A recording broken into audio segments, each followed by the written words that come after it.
Hey everybody. Welcome back to Therapist Theater.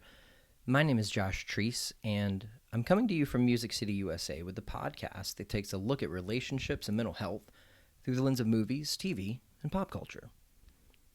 I have written 5 drafts of this intro. Each one was an attempt at capturing the feelings of sadness, fear, and anger that many of us are feeling after the tragic events that occurred over the weekend in El Paso, Texas, and Dayton, Ohio. Each one was an attempt to talk politics, which is not something I typically do or am even comfortable doing. And each one was deleted.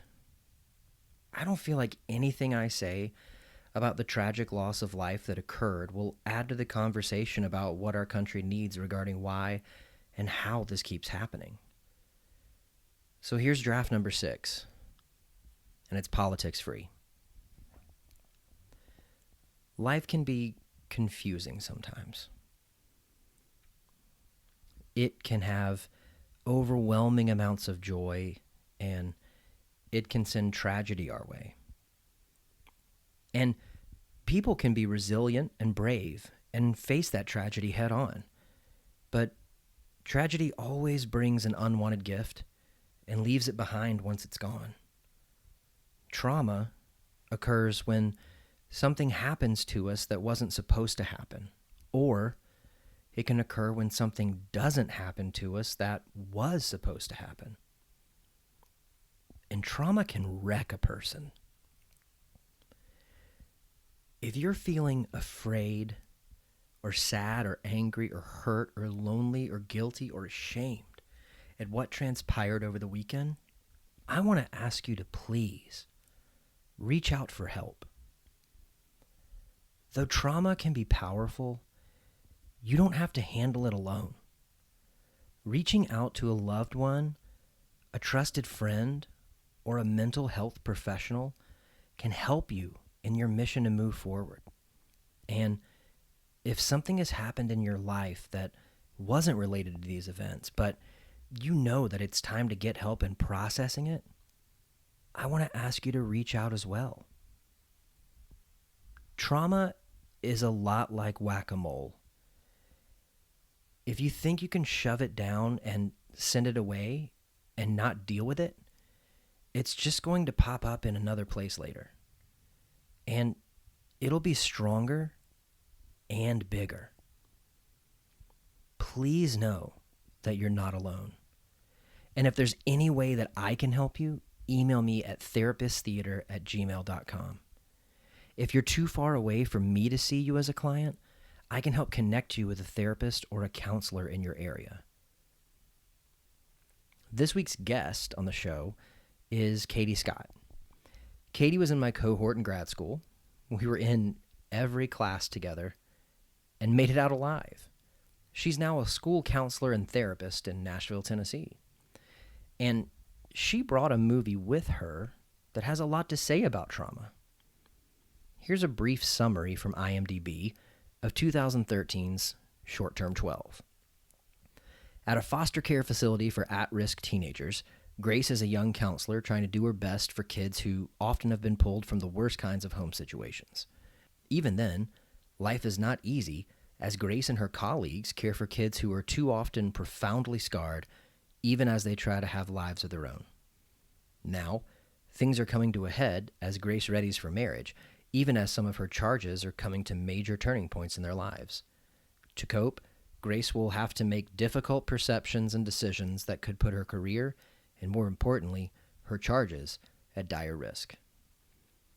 This is the 30th episode of Therapist Theater, and it's, in my humble opinion, the best one yet.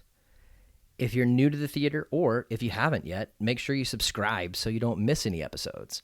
And while you're at it, drop us a 5-star rating and review in the podcast app. Thanks so much for sticking with us on this journey. And thanks so much for your help in helping us with our mission to make mental health more accessible and understandable to everybody. You guys ready? Let's jump into it. Dim the lights, raise the curtain, and start the previews. Welcome to the theater.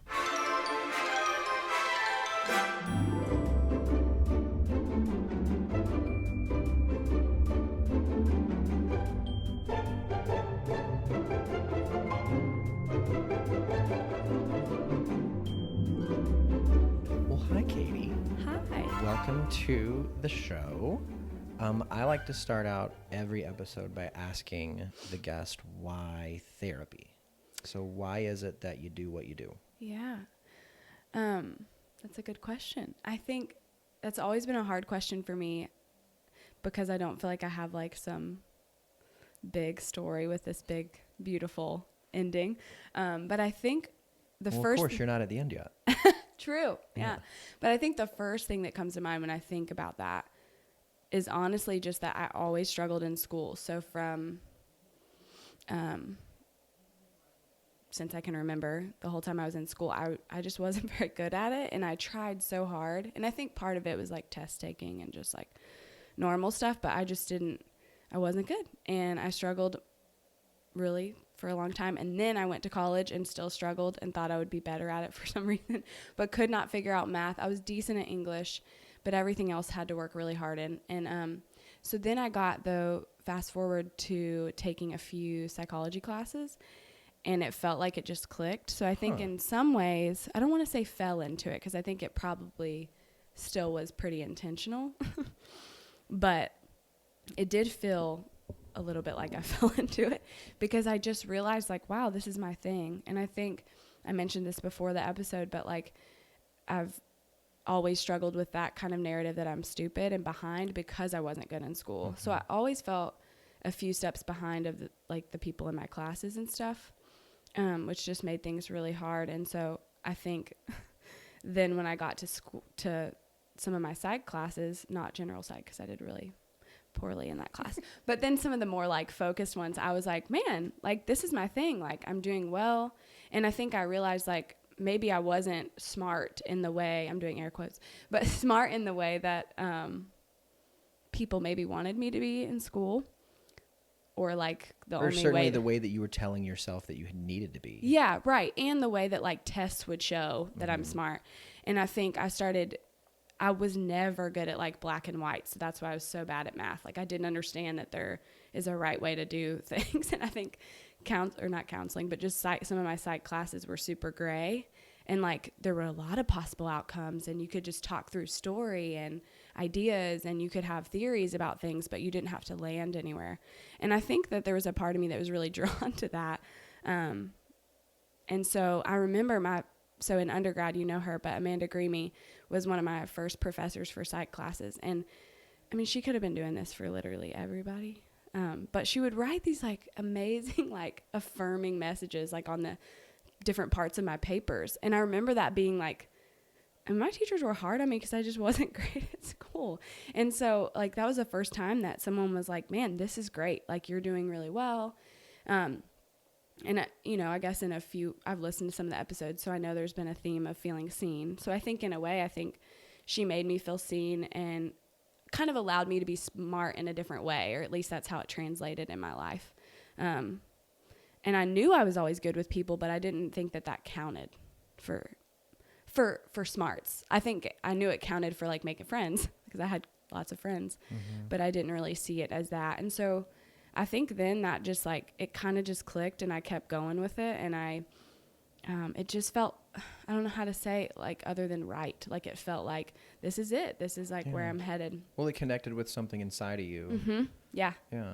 Yeah. Like it was just like, yep. Like, and then the other thing I was thinking about when I thought of this question was, and I don't know that I would have said this is why I chose therapy, but when I look back and reflect on my life, because I felt behind or stupid or whatever, I think there was always this theme of voice that I just for some reason think about, where I wouldn't use my voice ever out loud. I kind of learned this role of like the funny girl or the even ditzy at times. I think I would play that because I just knew my friends were smart in these like certain ways. And so to me it was like, all right, this is my role. Like I'm the fun, goofy one, and that is all I can offer in my very like limited mind when I was young. And then because I was going to say, when was this? Because I did not ever experience you that way in grad school. It's so funny because I was talking to my parents about this and how I grew up and how shy I was. And I was like, Josh is going to be so like confused by this because like I am not that way anymore at all. Like I don't struggle. Yeah, but we all got a backstory. Yeah. I mean, and it's exciting to me when people like, even I've, dated and stuff, and like people will be like, I don't experience you that way. Cause I'll be like, and it's really hard for me to say what I think. And it's so funny cause they're like, no, it's not. And I'm like, oh. well, I mean, I think I Maybe have experienced you that way. Well, you got more, I think in the cohort, you got more intimate sides of me, I think too. Which I think, just so fearful. I should have said this Yeah, go ahead. before we started the Y therapy thing. And we talked about this a little bit before we recorded, but like you and I were in the same cohort in grad school, which I don't think saying the same class as like freshman, sophomore, whatever is an accurate way to describe that. I think it's more like your cohort is what, 10-ish people that as you go through, you're in all the same classes, you work closely together. So you're like a gang that's doing grad school together, I guess. Yeah, and unpacking your work together too, in a lot of ways. Like, yeah. So like you and I'm pretty sure every single class in grad school together. I think we did. And I was telling Leigh-Ann sometime before today, I said Katie was always my test buddy because whenever there were tests, at the very end, she and I were the only ones left in the classroom.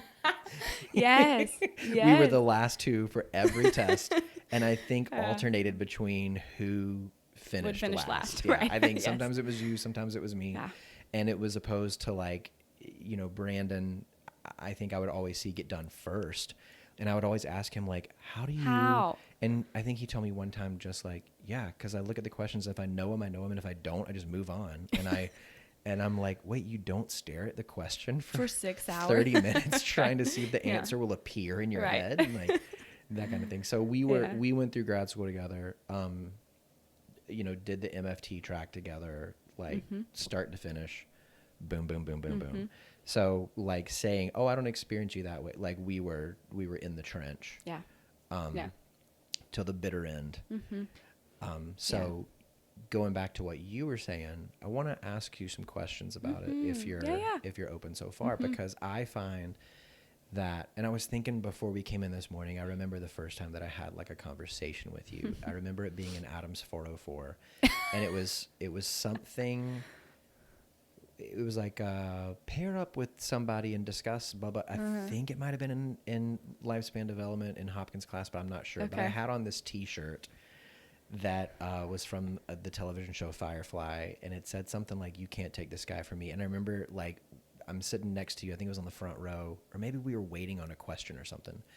And you said something about, "Oh, what's your shirt or whatever." And I remember saying something like, "Oh, it's just this nerd show," like, and just being so like not ashamed, but like, ugh, I had to wear this dumb nerd shirt to grad school for counseling or whatever. But you said that you had this inner message in you about being dumb or being stupid. I have that same message.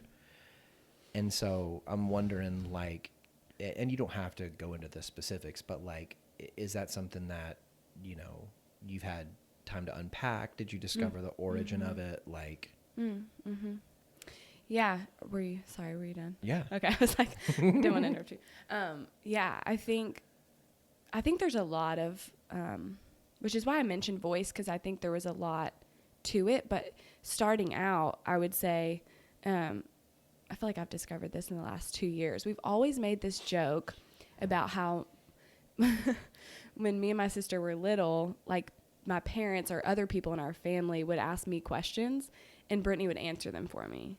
And it got to the place where I started to look up to her and like wait for her to answer. Like I didn't even think to look within inside myself and say, "What do you think about this, Katie?" Or because I knew that she would do that. And she had this kind of, and we'll try not to go into detail about this, but she had like this just fierce, like unapologetically who she is, independent personality. Is she older or younger?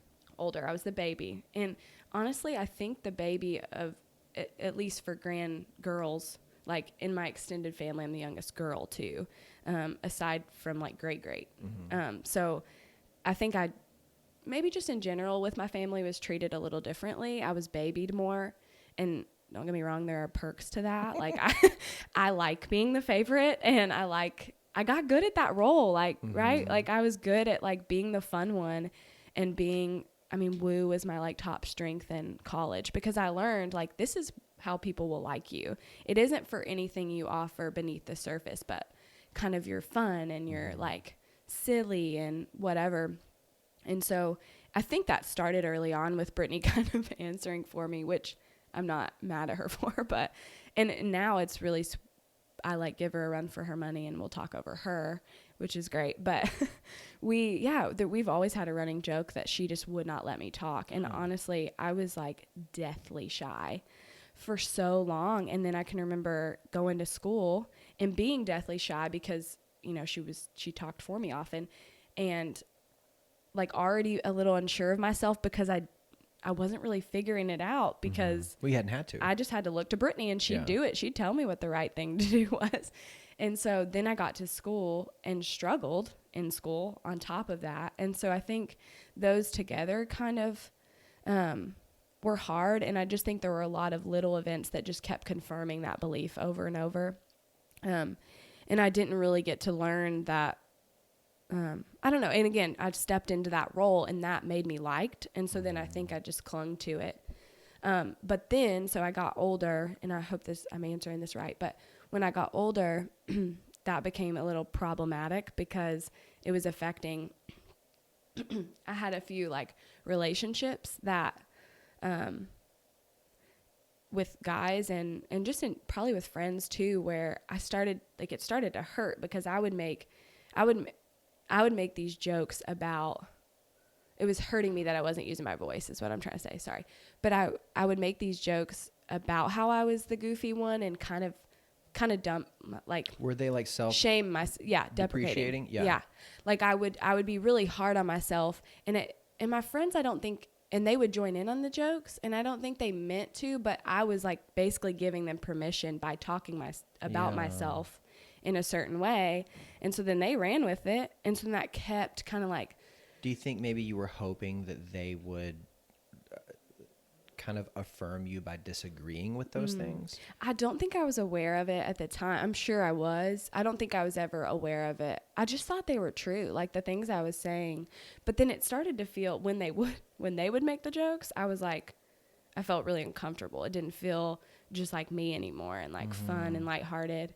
And then I started dating relationships, and I realized that not being able to say no or know what I want or what I need really was harming me and getting me in pretty uncomfortable and dangerous situations. And so then had some other, just things that came in with that that really were hard. And I think just continued to confirm this, like, I have to kind of that proving like thing in me where like I have to prove that I'm worth it, and in a very like surface level way. Like it's not worth it who I really am, which I think we all kind of deal with in some way. Like you gotta earn your spot. Yes, exactly. And I think that just kind of like a lot of different events solidified that. And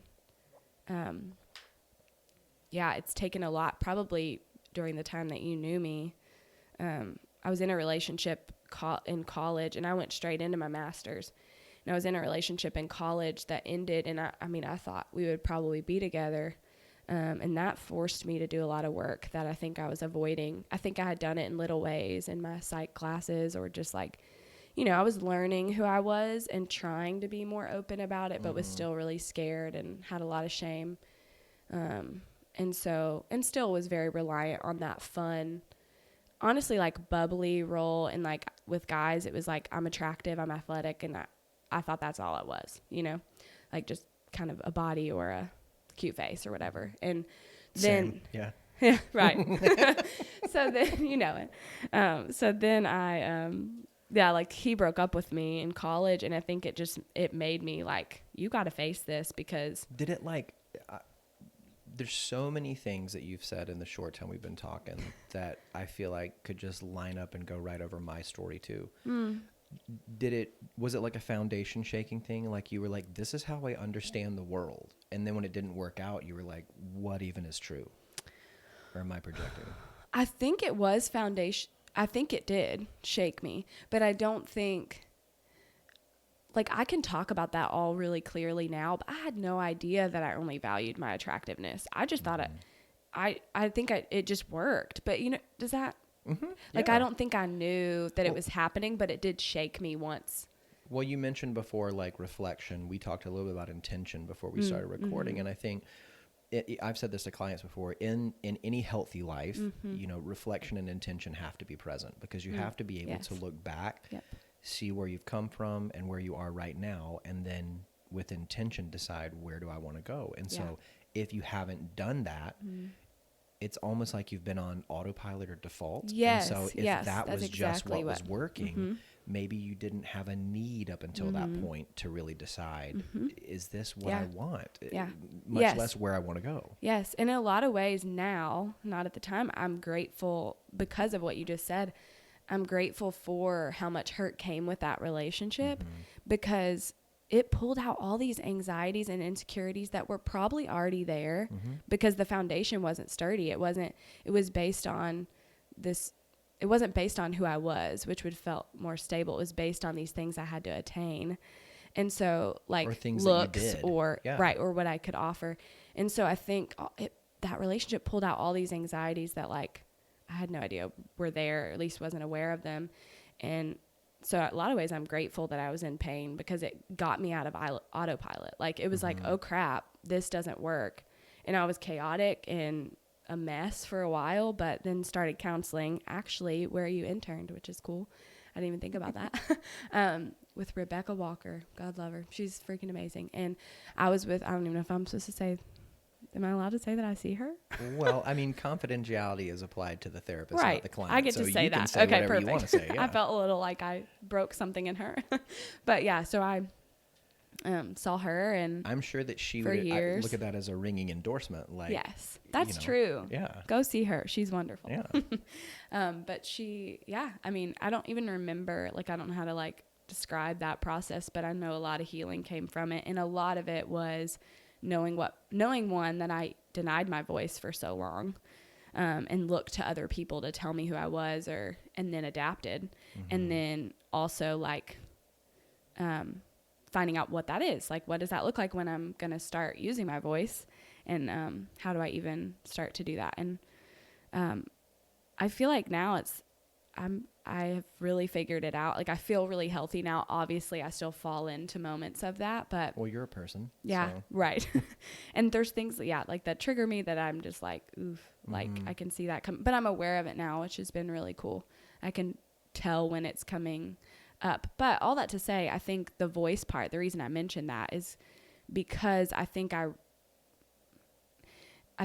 not feeling heard, or important enough to even be heard, maybe made me want to help people find their voice and figure out what that is for them. And so I think it kind of pushed me toward that in a way too. Now looking back, I don't think that's what drew me initially. But I do think now when I think about it, it all just feels pretty intertwined. But I could see how it maybe did pull you initially, because when you said you got into some psych classes and you felt like you connected with something, you're on the journey of finding your voice. That was part of your true self coming alive. Yes, that is so true. Yeah. And so I could definitely see, even if it was, subconsciously, like, as you're connecting with these things, which clearly involved things that you had already identified that you were good at, like working with people, living in the gray, all of a sudden you're seeing things in, I guess, academic courses that kind of highlight the strengths that you already have, even if you weren't using them, and even if you didn't know they were strengths. Right. So it's almost like these classes were inviting your true self to come to the table. And so I could see that being the most attractive thing of it. Yeah. Almost like, I'm thinking of that movie, Pleasantville, with Tobey Maguire, where, like, him and Reese Witherspoon get sucked into a TV program that's all in black and white. And then as people become their true selves in the TV program, color starts to appear in the world. And so I get this, like, picture of you're in black and white, and you get into those psych classes, and all of a sudden there's some color, and you're like, oh, color. And you kind of get attracted to it, and that kind of thing. I love that. I think that's very true.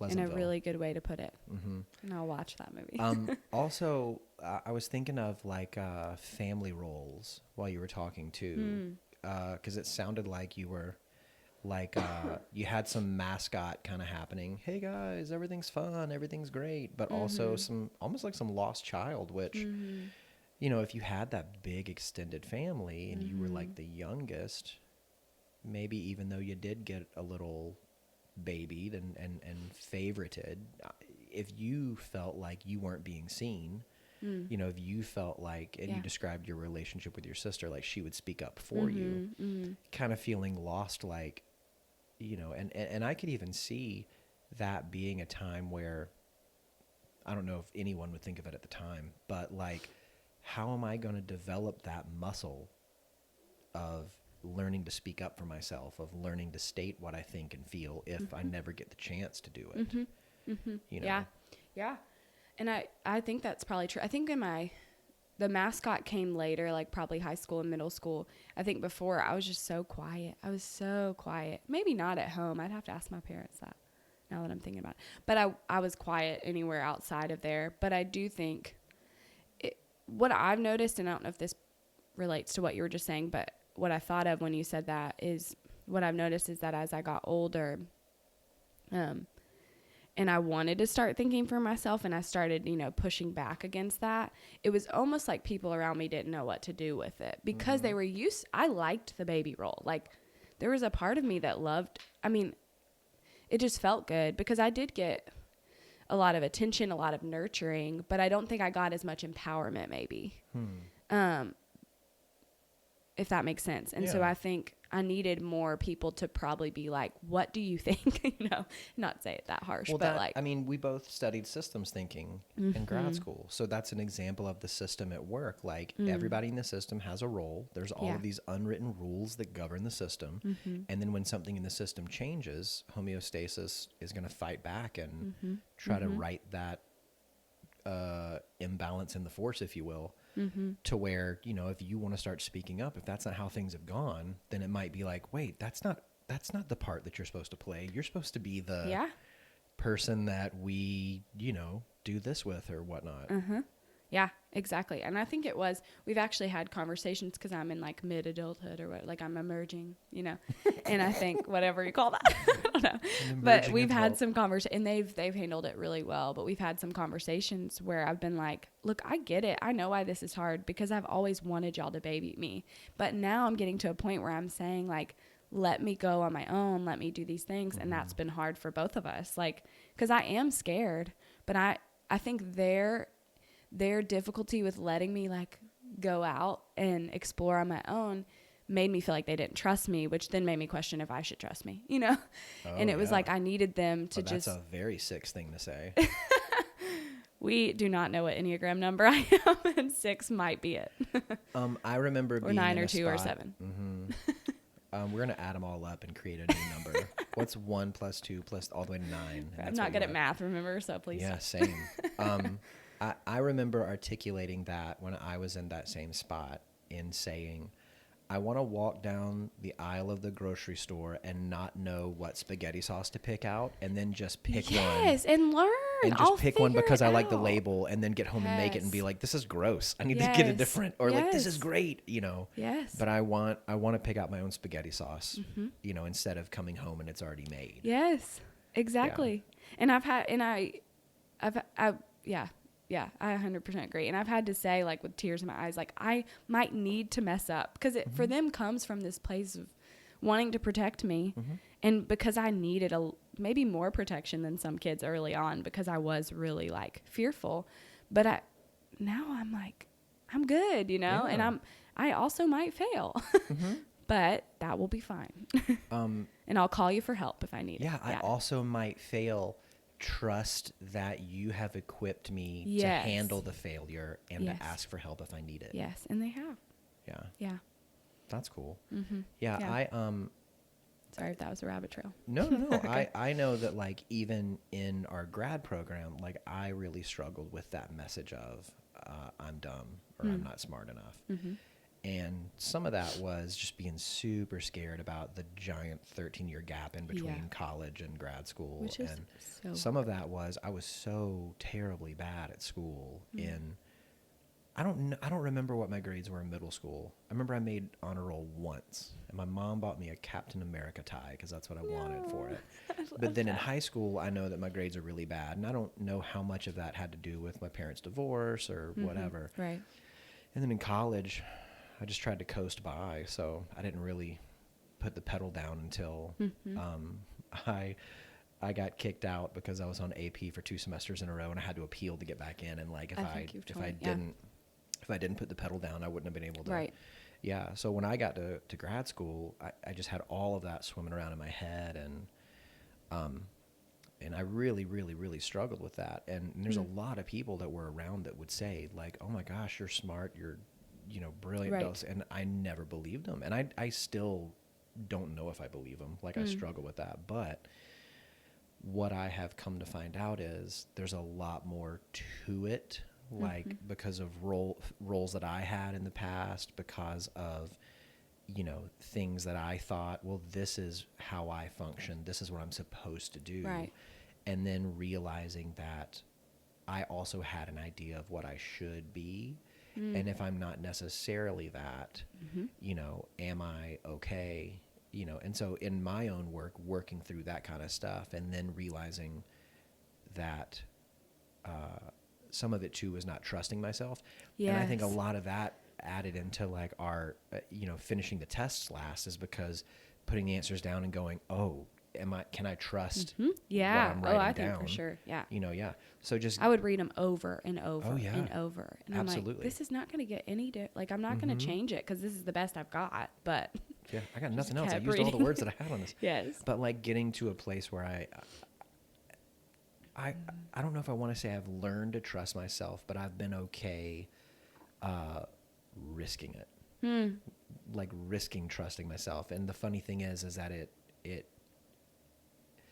has continued to prove okay. Yeah. Which tells me that your view of the world says that it's okay to fail. Like, you know what I mean? Because for so long I felt like, and I don't know if you felt this, but like, there's no room for error.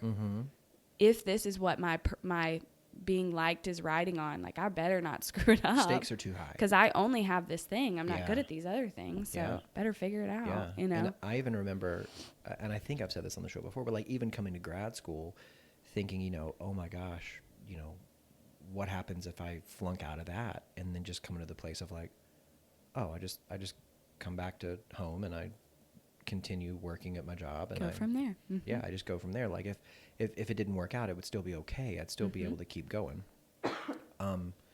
Right. There was something that a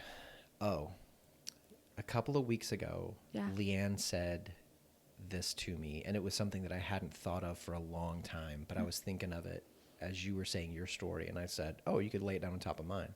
And that was confirmation bias. And how there was almost like an expectation or a thought saying, and I'm speaking about me here, so you tell me if it fits on you too. Yeah, but like, I'm dumb, I'm not smart enough, whatever. And then I would look for things to confirm that. And then as soon as I saw that, I would go, yep, see, there it is. Boom. When the truth is I could have easily just as easily looked for things that disproved that and highlighted those. But because that tape was played in the background.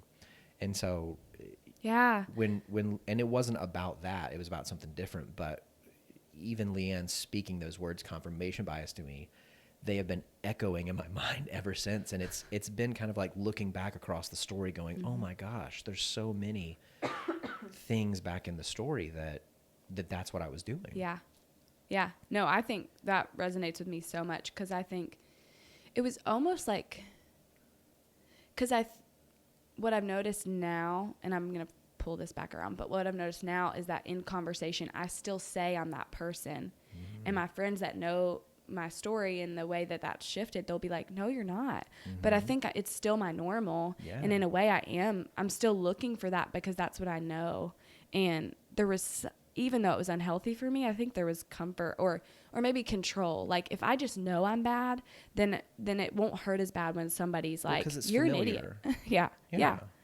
And I think back to, like even in the story of the Exodus, the Israelites get out in the desert. They've been freed from 400 years of slavery, and they're like, "Hey, we're hungry. Let's go back."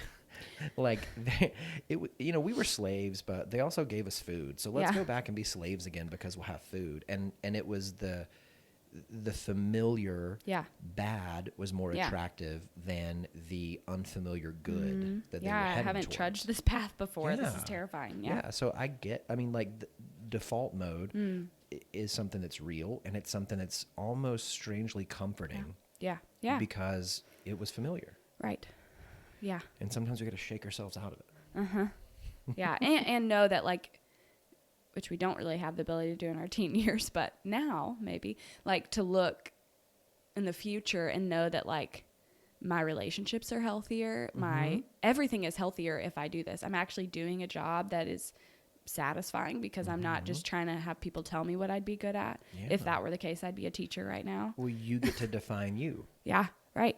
It's my call. Yeah. You don't have to give yourself away for other people to define you. Yeah. You get to say, this is who I am. Yeah. And I give away, I like that you said that, because I do think I gave my power over a lot. And can still recognize sometimes when I'm doing that, like, I just would like, you tell me what you think because I don't know. And I found that when it comes to default modes, even, being so far into having been a client in therapy, now being trained clinically, being an adult, like all this stuff, I find that I only operate in health if I'm intentional. And so as soon as I stop, like if I try to coast, I'm back at default. Yep. Yeah. Because it's that autopilot, and that's almost how a good sign that, oh, there's something going on inside of me that I need to address, as if I slip back into default. Yeah. No, that's good. Yeah. I'm thinking a lot of things, but we could go forever. So I'm like trying to filter. In your psychology classes, you connected with a piece of your true self. You found it to be really attractive. You continued to pursue it. When we got into grad school, you kind of turned the page. You had exited this relationship, and you began to, study the systems and the MFT, and you did it with, people in our cohort. In your work right now, do you have a population, like a type of people that you work with primarily? Do you have an area of counseling? Like, do you specialize in something? And then was your journey in grad school, did that help get you there to those things? Like, did my journey in grad school help lead me to a population? Yeah. Like, did you find it in grad school? Okay. Yeah. Did I know already? Or did you just go, hey guys, I'm here, bring me clients. And then all your clients just happen to be. Oh, no, it doesn't work like that. I think, I don't know that I know what my population is still. I can tell you what I'm working with, but I still don't know if I've figured out what I love the most. So I feel like it's going to maybe change throughout my life, like at different periods. I think that's okay. Maybe, yeah. They said in like our second class, you need to be thinking about this. And I was like, I don't even know where the bathroom is. Like, right. How are you telling me that I got to figure out what I want to... I can't decide this yet.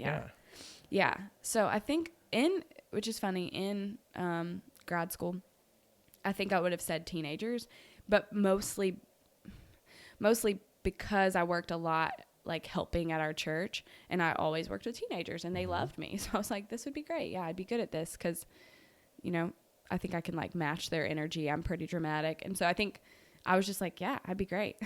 But then, which is funny because that's what I was going to say. Because now I'm at STARS, which is basically just school-based therapy, which I won't say what school I'm at, but they, STARS, the like actual organization or whatever, however you would say that, is in Nashville, but then there's schools in Wilson, Williamson, and Davidson County. And so they just place you in a school. So I'm in a school 4 days a week at a high school. So I'm with all teens.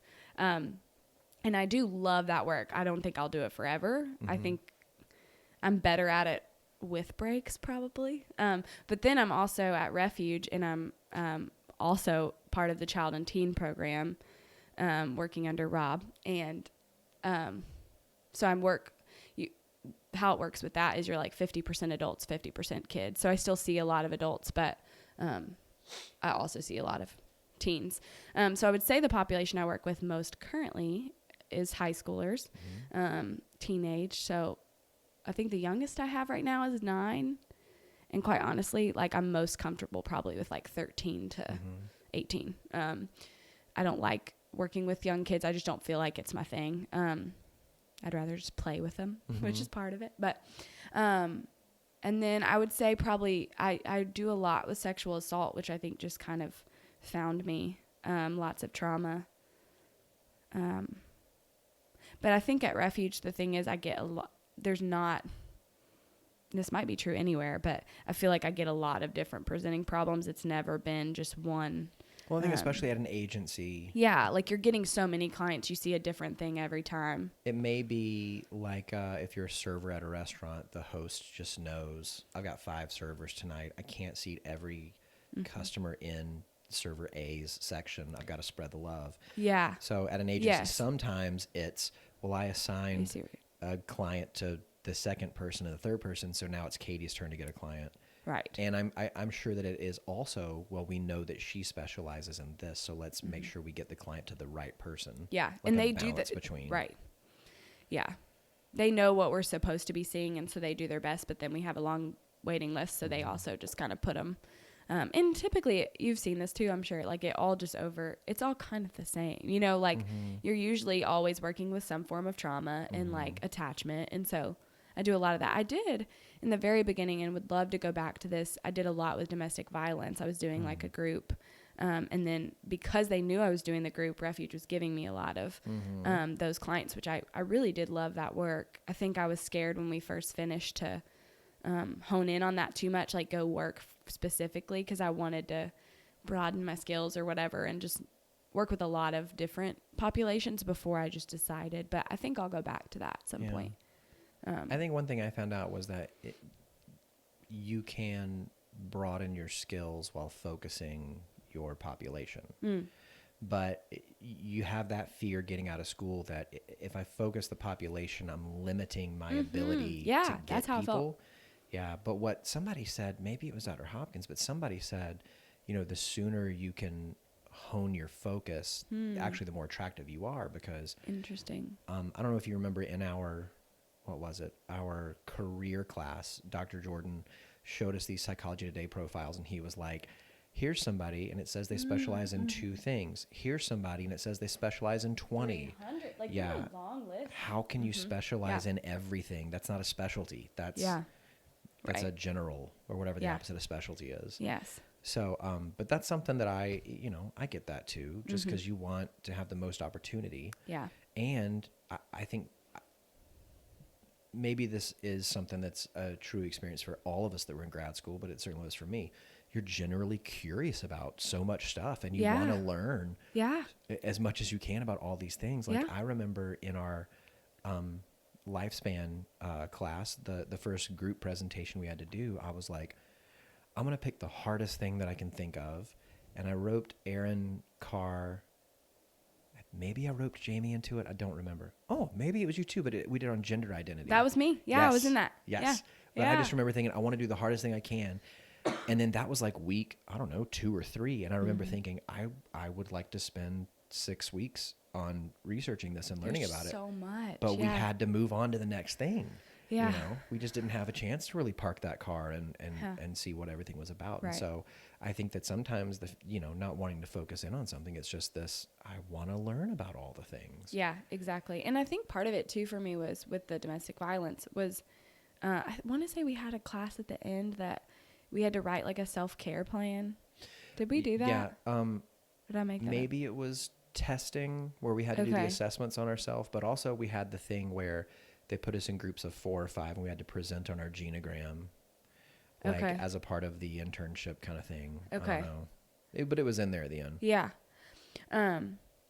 Which I'm sure I didn't take seriously a self-care plan. I feel like that feels true to me. But I do remember thinking too, like, okay, if I'm going to do domestic violence, it might be better for it to be sprinkled in amongst other things. Cause I think that would have been, all of this work is taxing, but like, I think it would have killed me if I was doing it every day, Yeah, you know, that's heavy. if I was working for like YWCA, which I would love to do, but I was like, I don't know, like right out of school, I don't know if I can do that every day. So I think it was more like, okay, at Refuge, I can do a group, but I don't have to see clients. I can control how much I see of that particular issue and protect myself. Yeah. So anyway, yeah. So lots of teens right now, and it is so fun, but also so heavy. Yeah. But it is so fun. Are you still doing private crazy. practice stuff too, or is it just Refuge and Stars? Oh no, I left that out. So I did that for like 6 to 8 months and stopped doing it. I don't know. I think I will go back to it.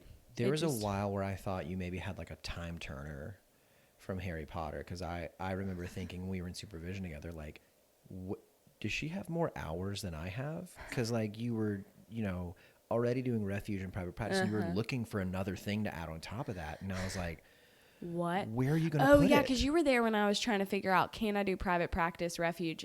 Yeah. And I thought, where are you going to put this extra other thing? Josh, that's what everyone in my life is asking me all the time. So where do you think you have time for that exactly? My mom used to, maybe it was my mom, I don't know. People used to make fun of me for time management, because I would be like, all right, so in 2 hours, I'm going to take a shower. I'm going to go to the gym. I'm going to go get dinner. I'm going to go home and I'm going to shower. Like I just like literally have 400 things that I think I can do in an hour. And one of my close friends, Cassie, or my mom would be like, you have time for 2 of those. So pick 2 and you can't do any of the others. Yeah. So I'm sure that was true.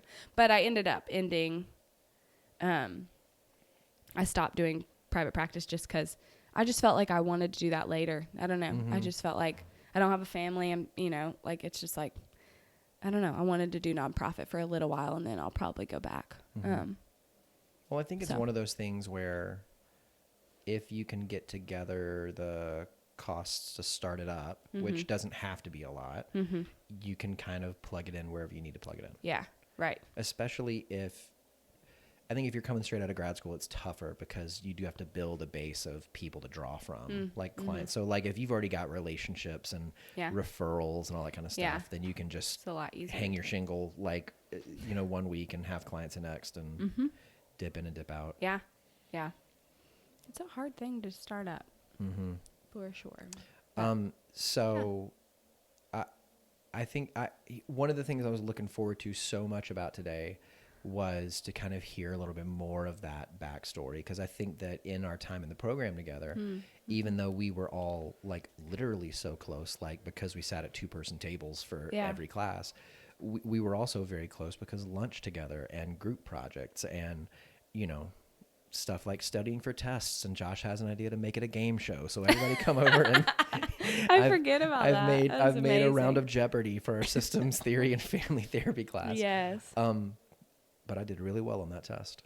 But and it was a blast. I think it's really easy to lose sight of the people that you're shoulder to shoulder with because you're so concentrated on the work. And so I was just really looking forward to hearing a little bit more of like, how'd you get there? Like how, and why did you get there? Yeah. Well, and it is so interesting that we all have these like stories, although like I feel like I know you super well, but you had this whole story before me, before knowing me. And so it's so funny to talk to people that meet you at the end of your story, or not the end, but you know what I mean? Like later when you figured some things out and they're like, what?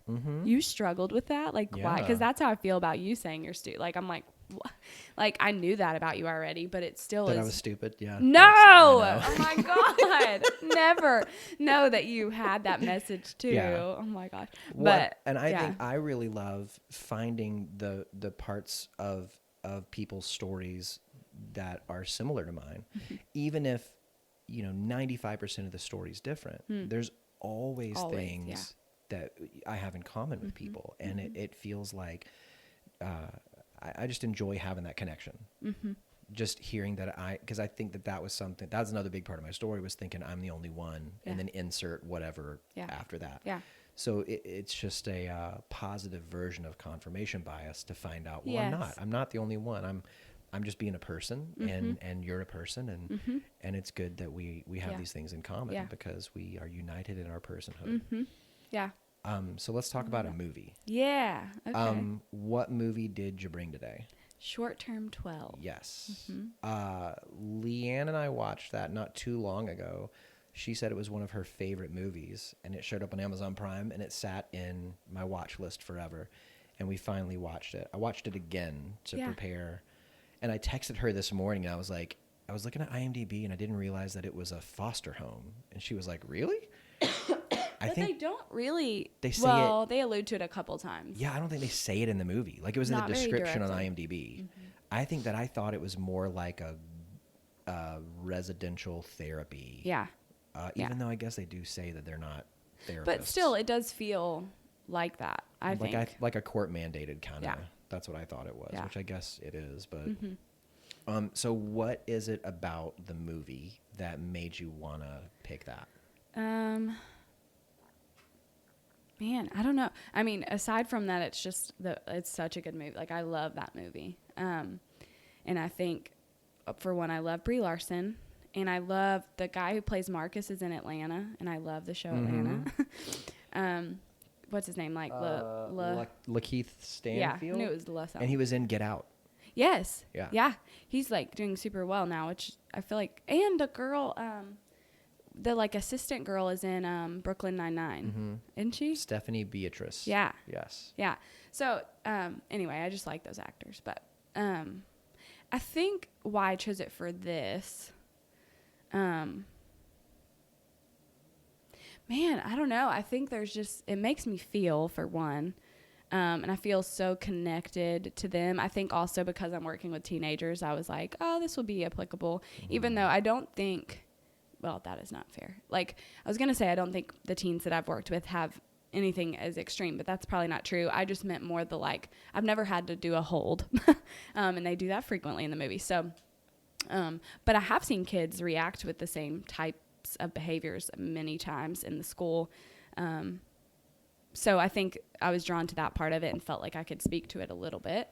The other thing, I think, in the last little bit, I've gotten just passionate because we do talk about systems in our program about like, how do we make systems healthy? Like not just individual people, but like, how do we make the leadership healthy so that it kind of trickles down? So the thing I kept thinking about with this one, that the themes that stood out to me were obviously trauma. And so I started thinking about, and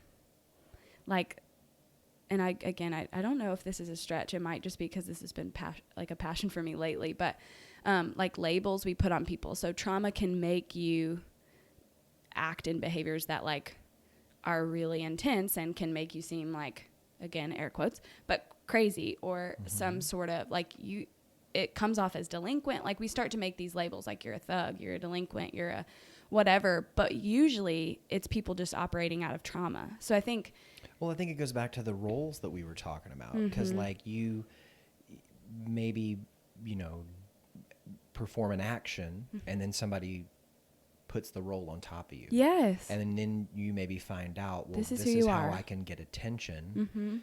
So then you convince yourself I am that role, and then you follow suit. Yeah.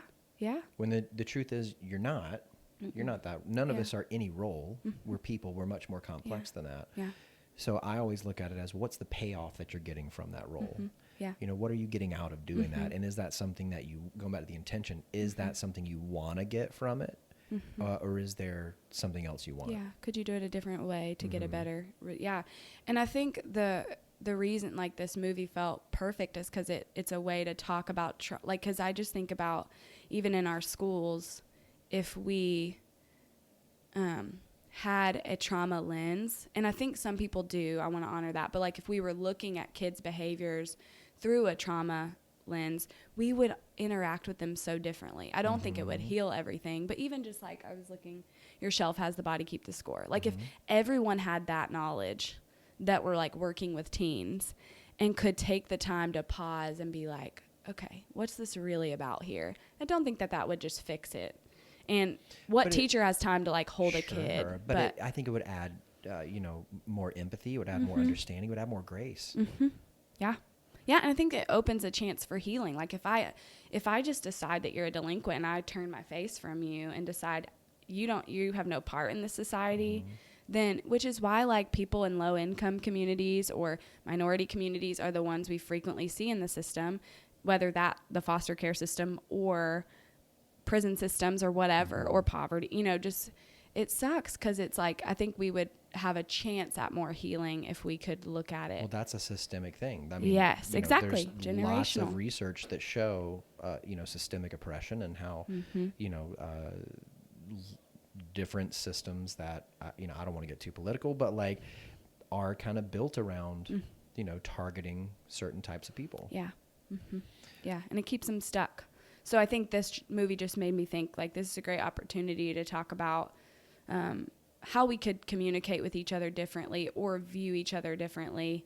Obviously, some of those behaviors still aren't acceptable, but if we looked at it differently, the conversations might be different and healing could maybe be possible, I guess. So I just love that it really shows trauma responses, trauma reaction, like just what it looks like in the body physically, because they literally don't know what to do with their bodies because they cannot regulate. So I just think it's a good picture of it. Something that you said earlier, I thought applies tremendously to this movie, that like, each of us, you and I met each other towards the end, not towards the end of the story, but like there's lots of story that comes before that. And I think that the movie is really great about showing, you're introduced to this character.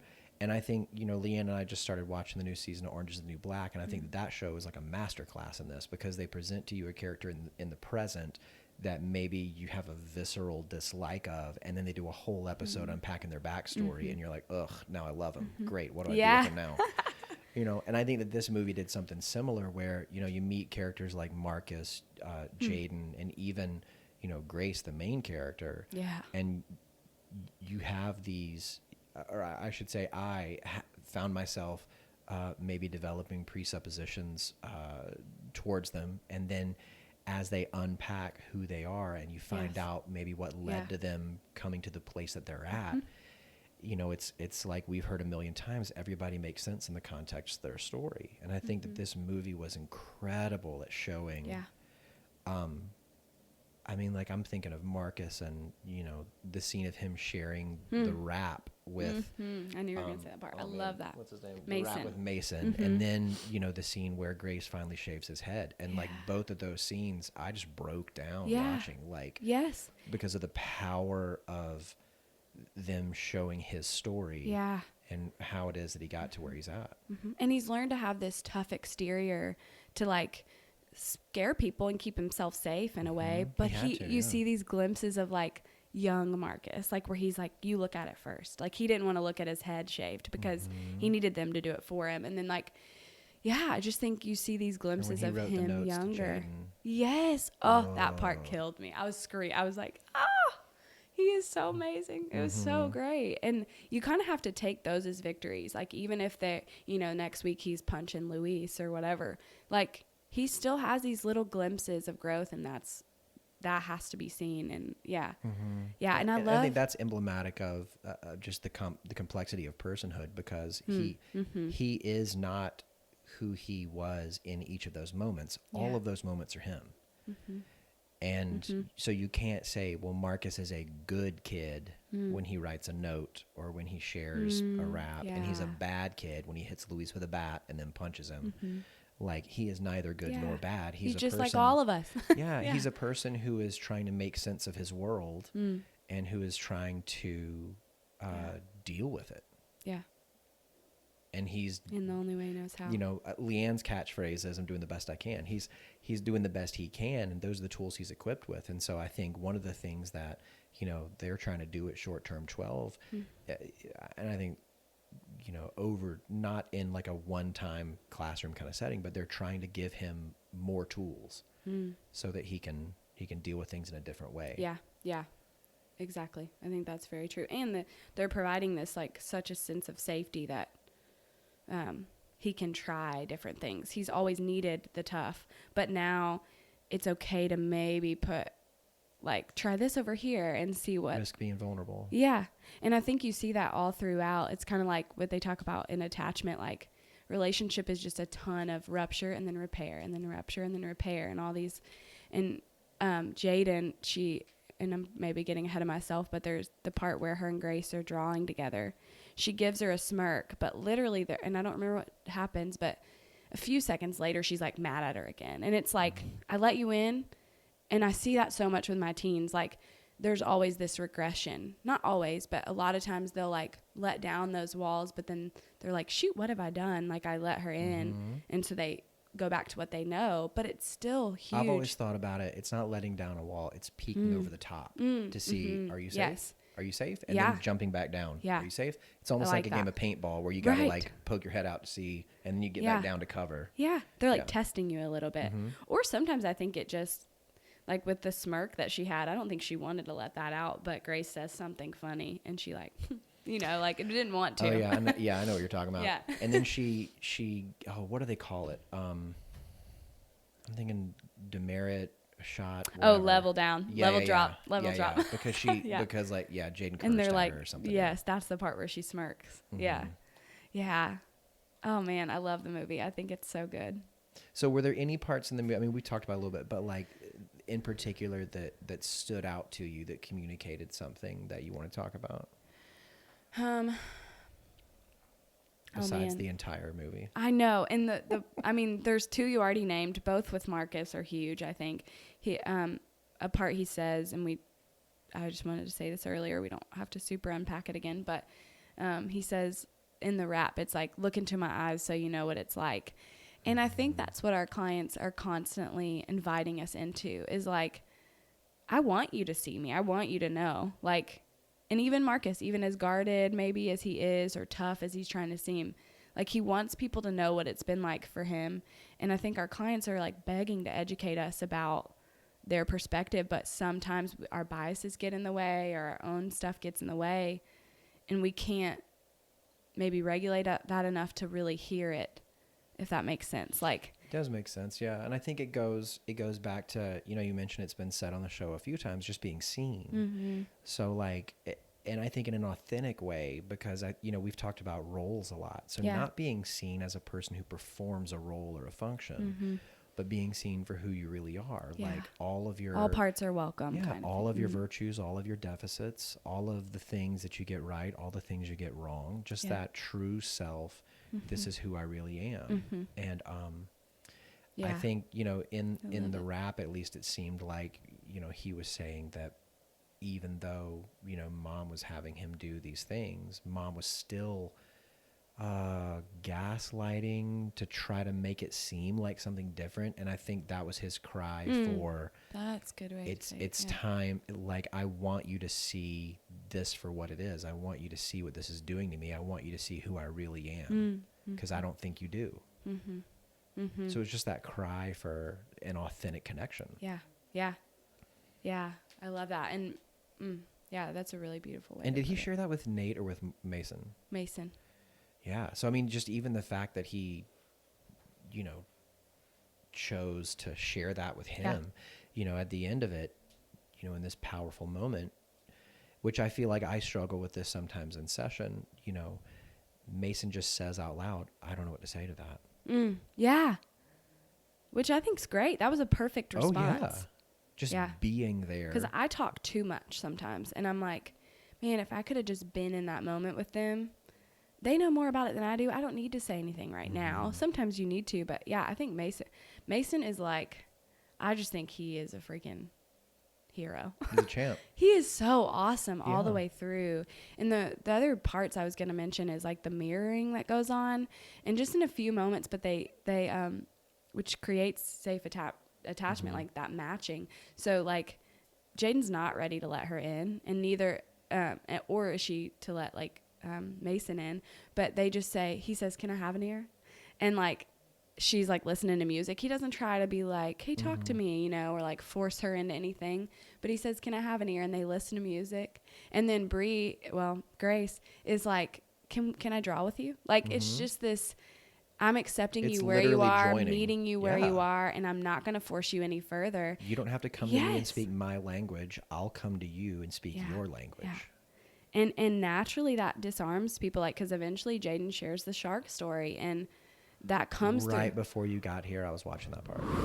Yeah. That part, I can't even explain what I feel in that part, because I'm just like, ugh.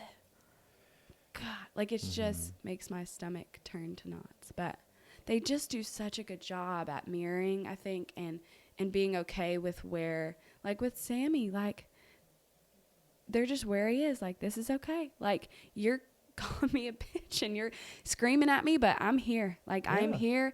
It's that bigger, stronger, wiser kind that we ask our parents to be, like, to hold this structure. And none of these kids had that. And they're saying, like, I'm going to be that. Even if you're punching and kicking and screaming and being awful, I know you're just scared right now. Yeah.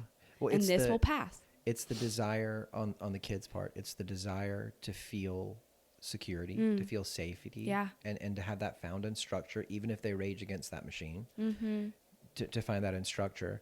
And it's just goes back to that joining that they're doing. And I think I had the thought earlier, you know, when Mason says, I don't know what to say. Sometimes they don't need to be saved from the silence, because sometimes the healing comes from the act of sharing. So it's not like you have to offer this wise credo at the end of it, or you have to tie it up in a nice little bow. You know, the fact that Marcus shared his story with Mason at that point in time was such an act of courage that I'm hope and somewhat certain that he got something from that, because it was a moment of vulnerability that he was sharing that with him in, and it was a moment of, I can share what's tough and he's still here. So by sharing what's tough, he's not going to go away. You know, I can see that. So like I said, I fight that in session sometimes of feeling like, oh, I need to say something, but just reminding myself, I don't have to save him from the silence, because it could be that the healing comes from just in saying the tough thing. Yeah. I agree wholeheartedly with that. And I think even too, the way that Mason, when he comes in, he says something like, you ready to share lyrics again? So it sounds like this is like a routine thing that they do, and it's at least the way I heard it. And so it's almost like that's the way that Marcus knows how to share. And maybe it wouldn't work for him to look you in the eye and do like talk therapy. I mean, I know they're not therapists either, but like, maybe that wouldn't work for him. But to read a rap that he feels like he can connect to, you know, or maybe even detach from a little, because it's just this rap, you know, like, that's the way he's healing. And I think or trying to heal, which I think is really cool. Which I think, I mean, that's just a good reminder, I guess, for us and what we do, that there is a certain level of, this is the work that I do as a therapist, you know, but there's also always going to be, every client's an individual. Every client is an incredibly complex and valuable person. And so there's always going to be a level of, even though I work in this way, I need to come alongside you and join you where you're at. Instead of saying, I'm going to need you to read this book. I'm going to need you to use these words. I'm going to need you to do it in this time. You know? Right. Like this. Yeah. It's my way, or Did you want to say more about the shark thing? Sorry. I feel like I derailed us from that, but I think there's plenty to say there. But well, I think it's another example, and I've said this before, of just the power of story and the power of metaphor. I remember when and I do not remember what class it was in, but we had some class where we talked about metaphors in class. And I think, you know, I've been, I don't know if interested is enough of a word, obsessed with story for as long as I can remember. And so looking ahead and seeing we have metaphors coming up, I was like, oh, sweet, this will be my bread and butter. And so just kind of seeing that if a feeling or a concept is too tough for somebody to get to, a way to ease them into that water is through metaphor, because it's, you know, in our minds, we do conceptualize things with pictures and with symbols. And oftentimes our memories aren't, second for second, Yeah. Conceptualizations of how an event happened. It's like flashes, Mm-hmm. and it's pictures and it's Yeah. moments. And so I think when Jaden chooses to share that story with Grace, Yeah.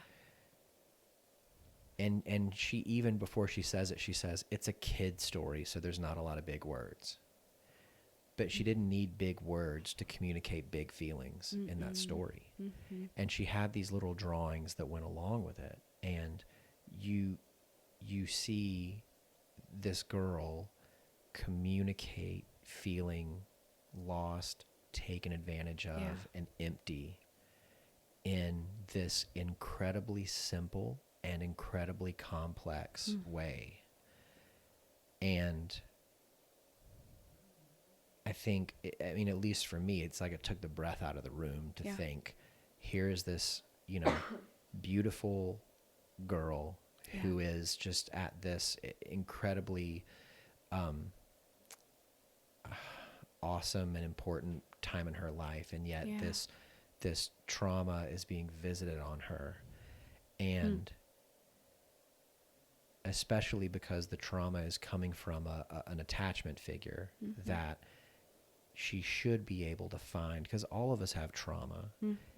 In a perfect world, we would also all have people we could turn to for comfort and for solace and for safe harbor.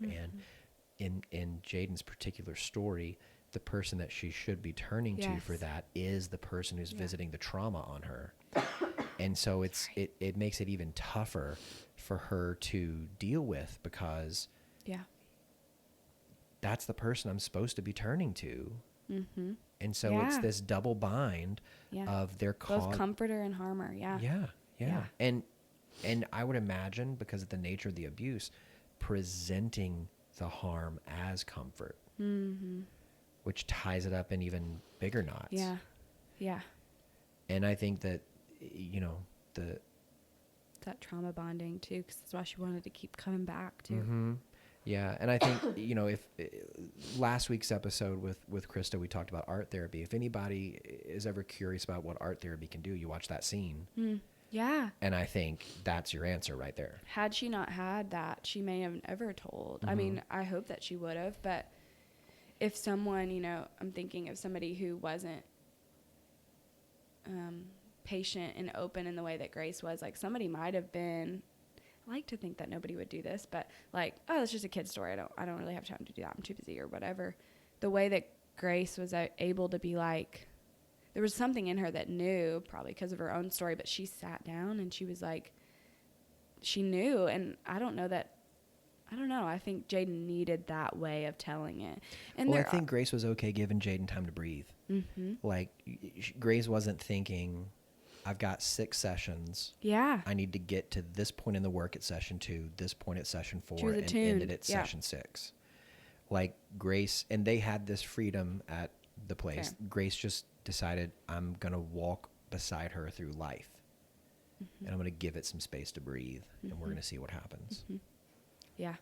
And I think, too, one of the things I've read is that, like, trauma makes you, like, half your age or something. So maybe even her brain could only process it through that. I don't know if that's what was at play, but maybe that was the only way she could even get it out or make sense of it.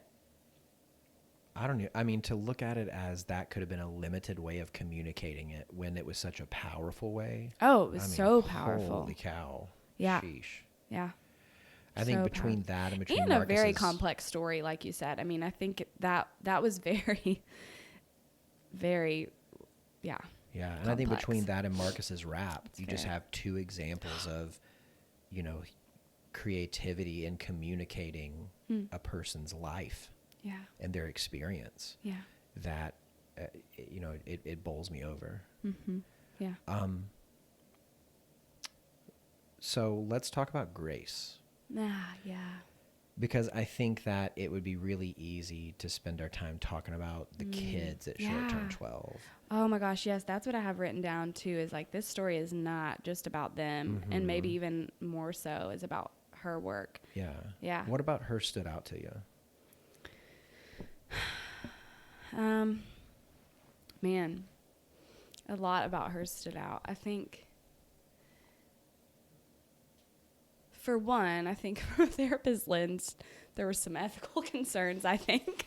Yeah. There was a lot. But she's not a therapist, so and she's she not did bound have to the ethics, yeah. more. But there were some times I was like, oh, that is really effective in this movie, but I don't think she's allowed to do that. But I think the most, and this probably isn't particularly about her story, but I think the most impactful thing, and this would maybe be me talking about therapists, so tell me if I don't need to do that. But I think it, like, the thing that it struck me with was that, like Mason says to her at one point, like, please for 1 second do the thing that you tell your clients to do every day. And there was something about that just made me like, gosh, he's so right. Because this work is, one of the questions you asked me was like, what do you learn from your clients?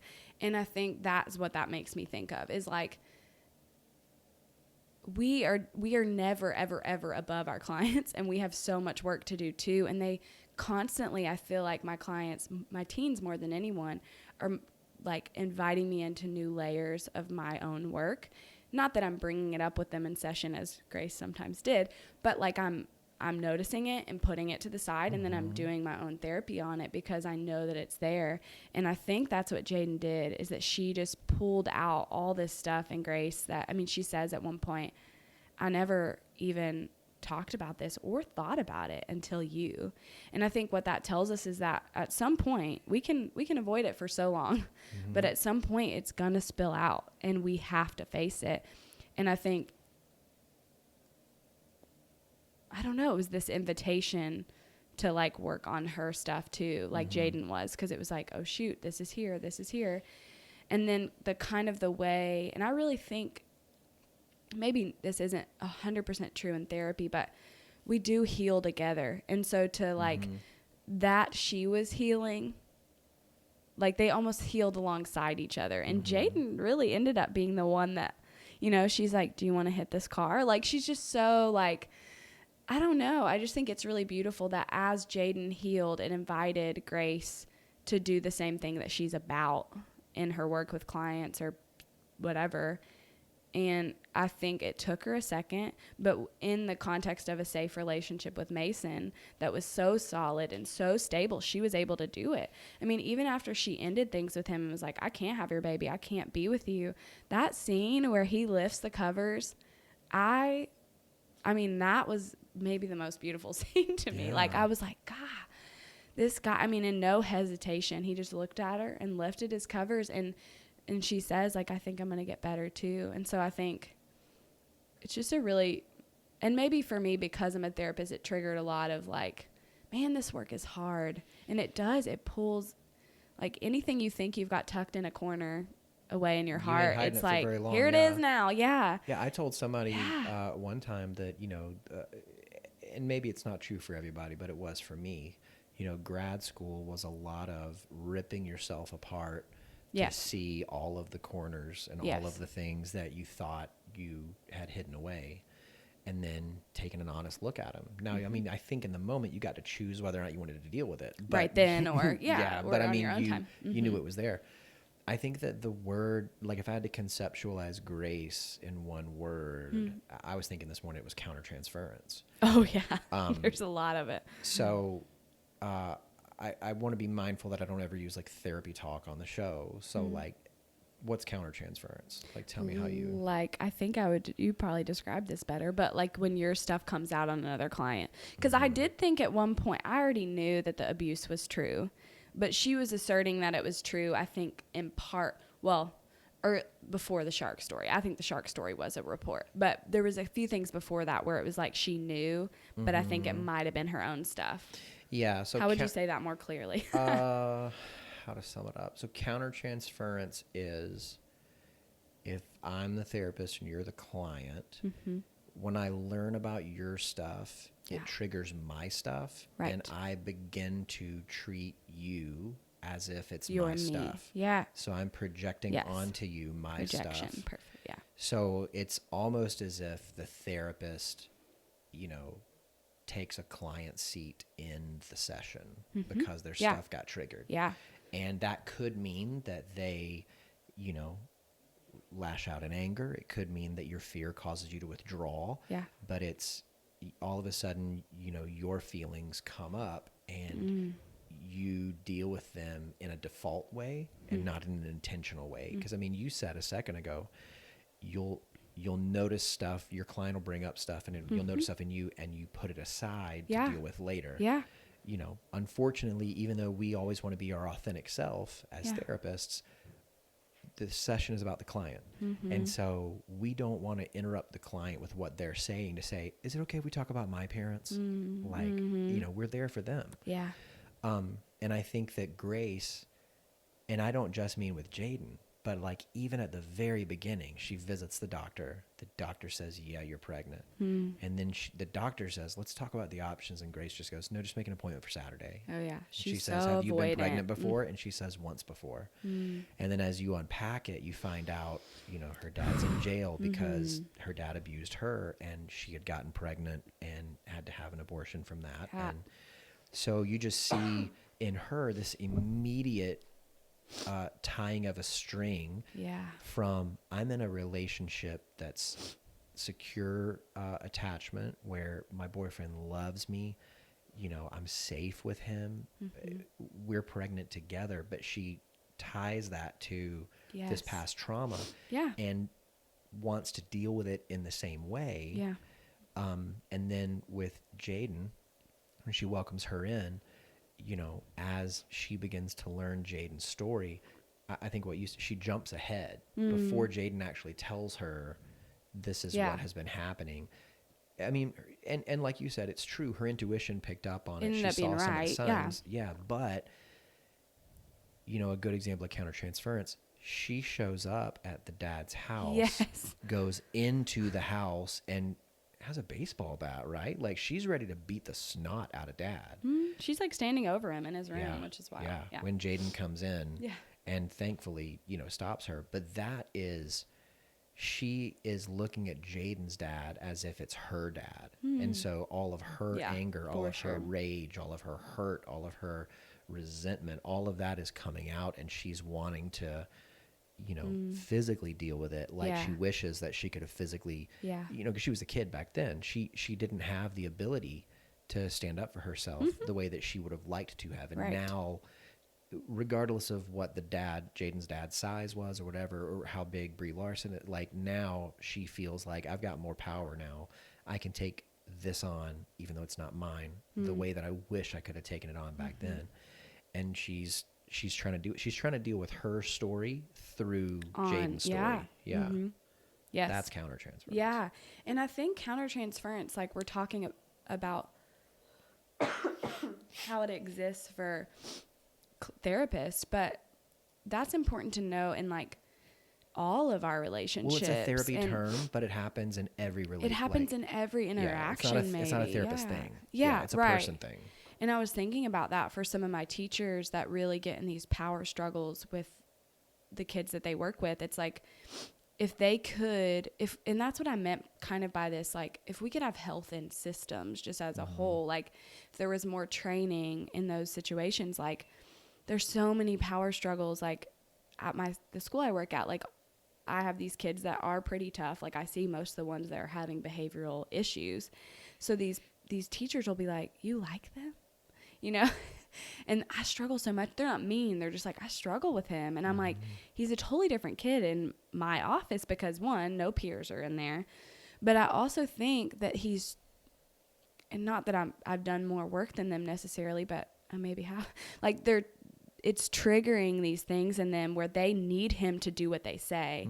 And they don't have a ton of time for this, but if there was a way to be able, and I really do honor that, they have a hard job. But I think it's just an Inside Out. We would actually move quicker like they do with Bing Bong and Inside Out. If we would just be with a kid for 1 second, things get done quicker. And I think teens more than anybody else, trigger us because they're pushing back, which is developmentally what they should be doing.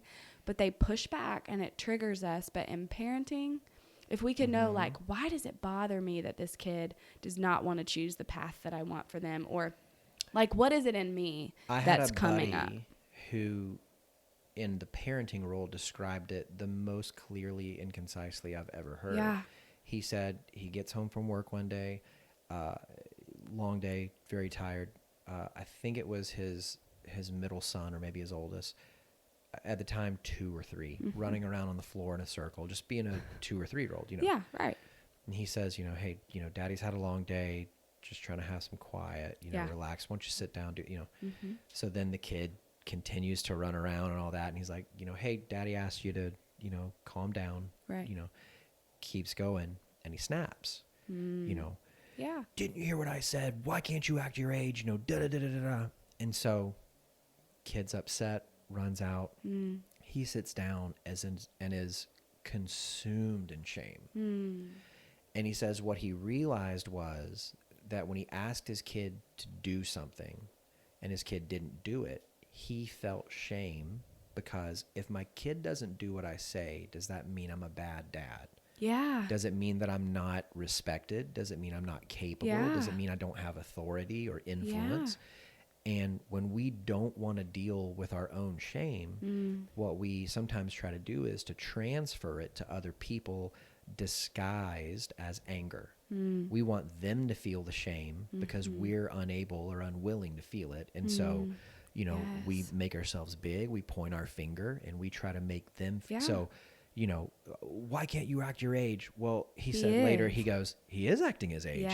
He's 2 or 3. That's what a 2 or 3-year-old supposed to do, is a run around like a Tasmanian devil. And right. And well, and if there's some sort of belief, like if in your family of origin, if like you weren't supposed to act childlike, like you were supposed to grow up and be, or say you had a single mom or a single dad, and you know, there's all this stuff that we have to work through. Like what do I believe about parenting? What do I believe my job is? What did it look like when I was growing up? And why might those things be triggers? Yeah. And it's really not my kid's fault. It's just that I am, which is going to happen. So he told me, when he told me that story, he said, you know, I think that the best thing that a parent, and I would say this is true for teachers as well, could do in the life of their kid is to deal with their own stuff. Yeah. Because 100%. if you don't deal with it, then it's going to spill out. Yeah. And so I think that, you know, and I don't know the teacher that you were talking, but if that teacher was trying to tell that kid what to do and they didn't listen, I could imagine that teacher feeling shame because is the authority that I have over the class being taken away because this one kid.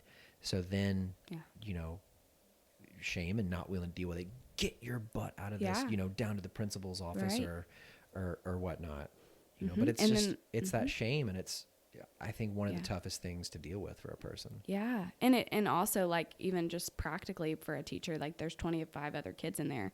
So if you treat me like crap, then they're going to see that. So I can't let you win, but then it becomes about winning and not then it's understanding. Then all of a sudden you're in a game of tennis where you got to like hit that ball back even harder. Yes. And that happens. But I mean, and I want to honor that, like, I only have them one at a time.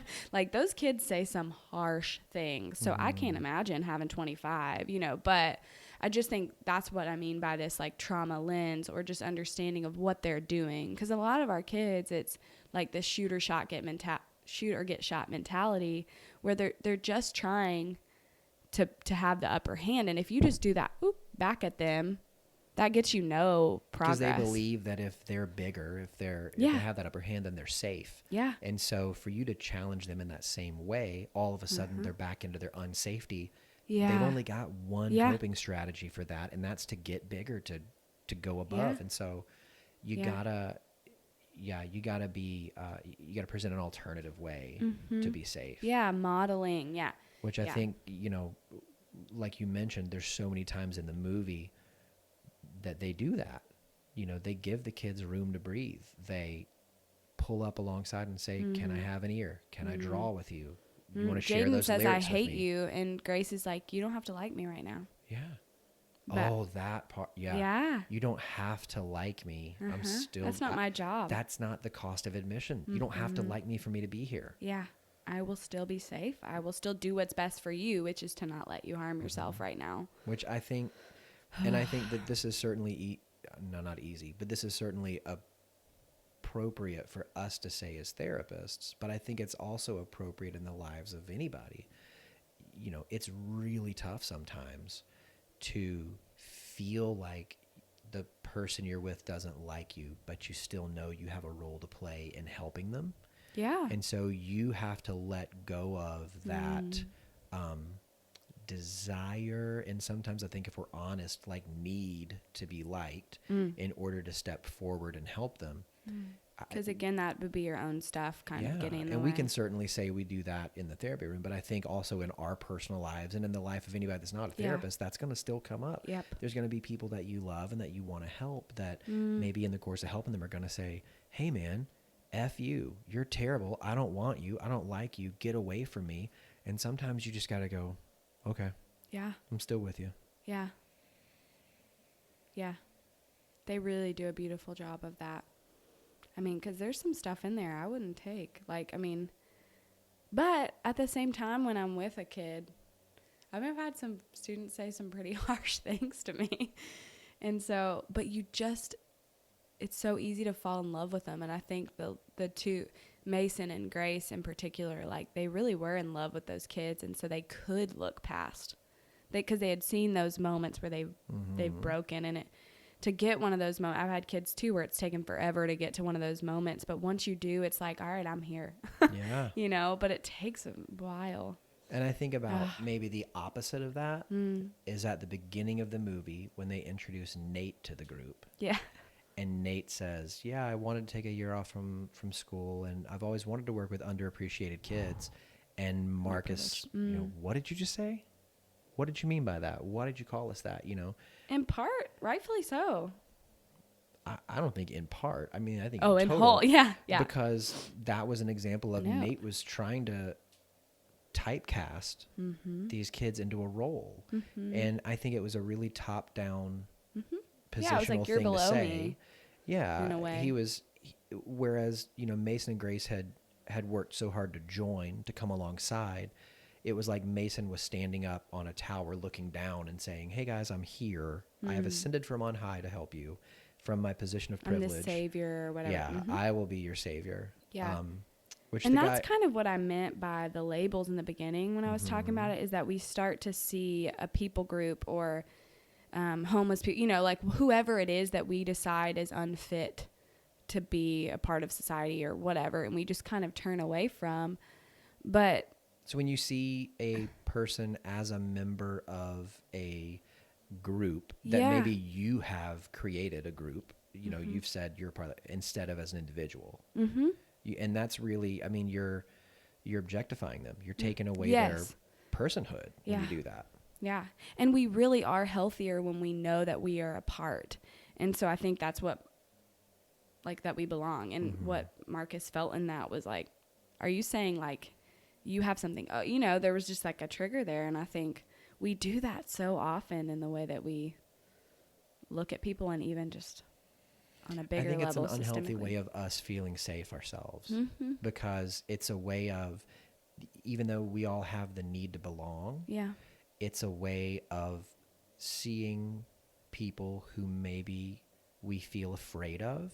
It's a way of distancing ourselves from them so we feel safer. So it's like building a wall really quick and saying, I guess if joining and if belonging is I'm with you, it's saying you're with them.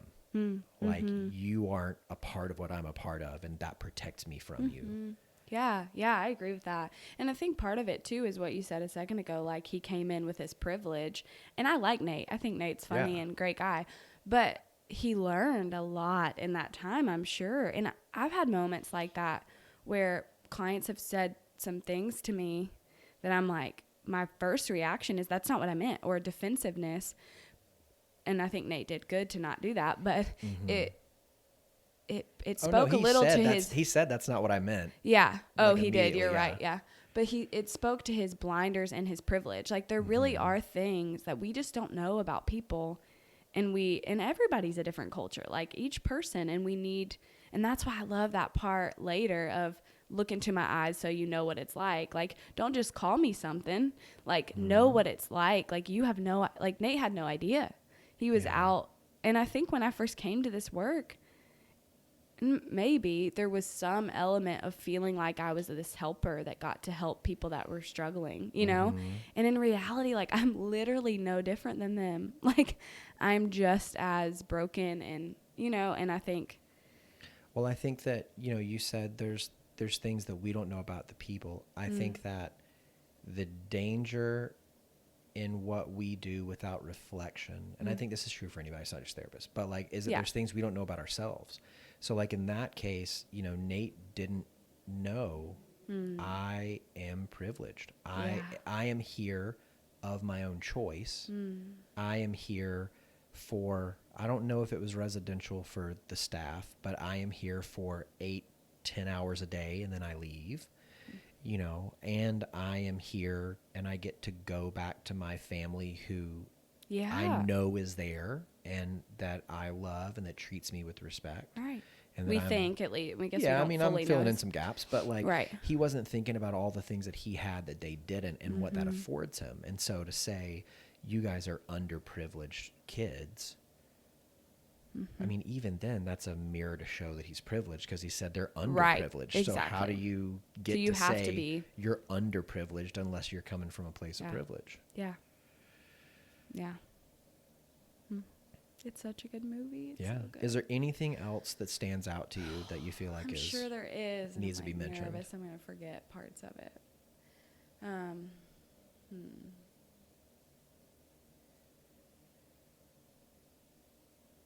I'm thinking of Jack, who was Grace's boss, and just kind of that little bit of conflict they had because I think in Grace's mind, it's pretty simple and black and white to say, Jaden good, Dad bad, we need to help. But Jack is having to deal with it on a level that's a little bit higher and kind of go, hey, I'm glad you mentioned that. Yeah. There's things in play here that aren't necessarily binary, black and white kind of thing. And we can't just afford to. Yes. I think I've had to do my first week working for Stars. I had to go to court with like a child abuse like situation. And I don't know if I'm able to say that. But I had to go and like, there are so many I've already had so many situations in 1 year where you come into contact. Like I'm kind of the Grace in that situation, but the system just is it's really not the individuals working. Like I'll have DCS workers that'll come and it's not really them. I feel anger at them because like it will be so obvious to me that this kid is not safe, but if they don't say it to them or if it's not, if they go check the home and everything checks out, like it's just so I think I'm glad you mentioned that because I think they did a good job of showing that it isn't just, oh, okay, we can get this kid right out. And a lot of times the kid doesn't want to be out, so won't say the story the same way they told you. And so then like I've had DCS workers say to me like, she didn't say that to me. Like I just did the assessment and I'm like, not screaming probably as much as Grace or cussing, but I'm like, are you kidding? Like, I know in my gut that this is not okay, and I have never had to deal with that, just at Refuge. And so being in the school, I've been in contact with it a lot more and I've just been so frustrated with the system, but they have 10 other people to get to that day. Yeah. And so it's such a hard, the system as best as it can is designed to help people who can't help themselves, but there are certain checks and balances that are put in there. Like I remember in my previous career to therapy, having a kid come up to me on a Sunday morning and saying, hey, this other kid in our group, her father's abusing her, and feeling panic because I didn't know what to do. So I made an appointment with the guidance counselor at the kid's school to say legally, like, well, not like legally, what am I supposed to do? But like, how can I help? What can I do? And so I ended up making a report, but making the report, they said, if there's no physical marks on the kid or if there's no prior instance, there's nothing we can do. And I said, so then why am I making this report? And they said, well, now there's a report. And so let's say that going down, the road, there's never physical marks, there's never prior convictions, but there's 7-10 reports or whatever. That's going to let us go, okay, we have reason to explore, and so, and all of that is to protect the system, because if you falsely accuse somebody and all that, so it's just kind of I don't know, that's how that system works. And I know that, like, it's hard. We in therapy deal with what I call micro systems. So like relationships, whereas like social workers like Leigh-Ann, and I'm sure part of what you do with STARS, you're dealing with a macro system because it's this governmental, thing that's designed to help people, but has so many moving parts that it's just tough to keep up with. How does all this work? Yeah. And it would be so much easier if, like Grace, you could just go to a place with a baseball bat and say, I got it. I'm going to take care of it. And I've wanted to do that. But you can't. Before, right. And it does take a lot of just letting go that what you're doing is enough and kind of resting in that a little bit. But yeah. I'm trying to think if there's anything. And I think that, we kind of come at that relationship with Grace and Jack from Grace's side a lot. But I think if you look at Jack's side, he is like Grace trying to help. Yeah. He just has a different set of constraints than they do. And is, I would imagine, trying to look at it a little more administratively. How do I help the whole group instead of just how do I help this one kid? And that's his role. Yeah. And a lot of times, like, the person that would come and assess wouldn't take you seriously because he said that the therapist had said that Jaden didn't say that. And so we've had situations where, like, DCS workers would say, like, so why am I here? And we're like, because this is not okay. But they're like, here's what we do, and so I think that he probably felt some of that, maybe. I mean, we're just guessing, but, like, they're going to think this is a joke if she hasn't told her therapist. Not a joke, but just they're not going to do anything. Their hands are tied. Right. Yeah. Yeah. It's a better way to say it. So, maybe not a couple of episodes ago, maybe it's been several at this point, but I've wanted to add in with everybody that I talk to. Tell me something that you've learned from your clients. So a lot of times, obviously, and you and I have both been clients in therapy, so, we can say we get a lot from our therapists, but also as therapists, we get a lot from our clients. So tell me something that you've learned from them.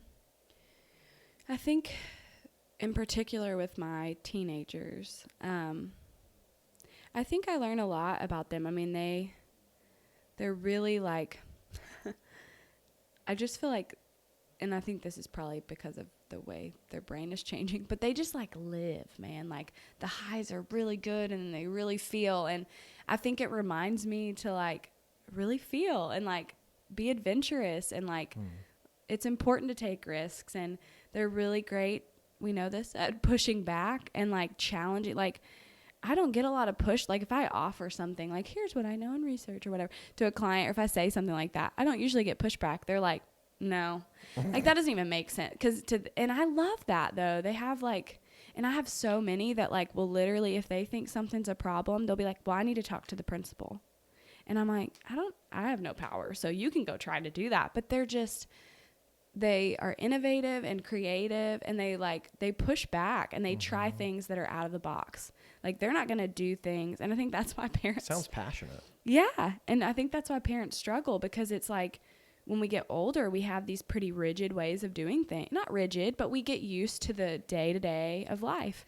And they're like, I'm going to try this new thing, Well, it's like what you said about your story earlier. You became enslaved to what had worked so far, and you didn't have any reason to try anything different because it had always worked until you did, and then you broke out of the box. Right. And they're good at that. Teens are good at that, and sometimes that's hard because they can be defiant or seem defiant, but it's just them trying to figure out, who am I? And they do that with passion. And I love that about teens. I've learned so much from them. I think, probably just more than even some of my adult clients. I think I've learned from them too, but I love my teen clients. They really do challenge me. But then I would say the other,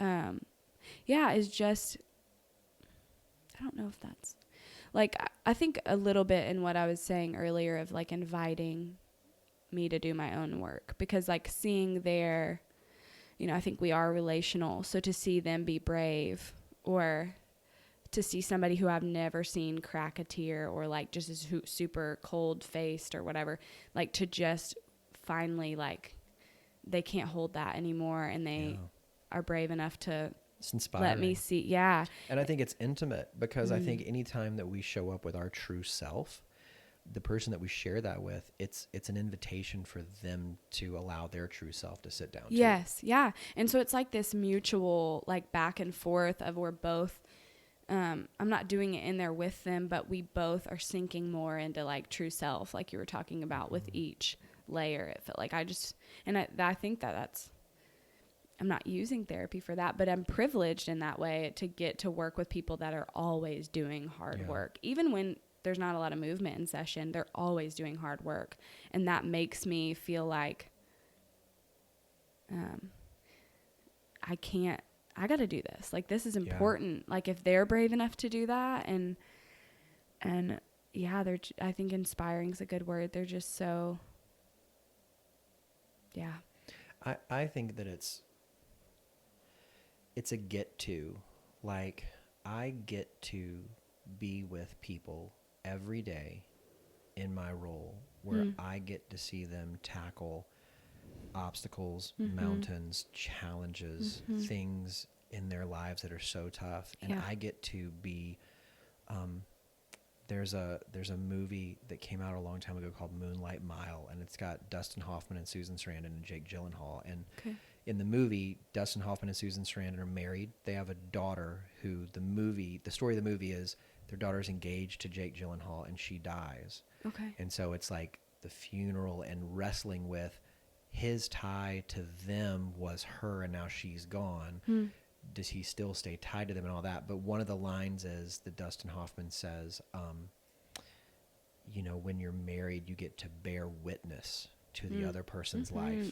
And I look at what we get to do, you know, is I get to bear witness to the challenge and the struggle and the fight and the rise and the fall of these brave people's lives. Yeah. And I count it as just an incredible thing that I get to see it. And I think, you know, it inspires me tremendously because I think that I've overcome a lot in my life, and I think that I know there's a lot that even when I'm afraid that I can do. I think that the get to of sitting with clients is there's stuff that I see in them and I watch them do that I get to add in. You know what, if they can do it, I can be brave and I can do it too. Yeah. Yeah. And I love that. Best job ever. It really is great.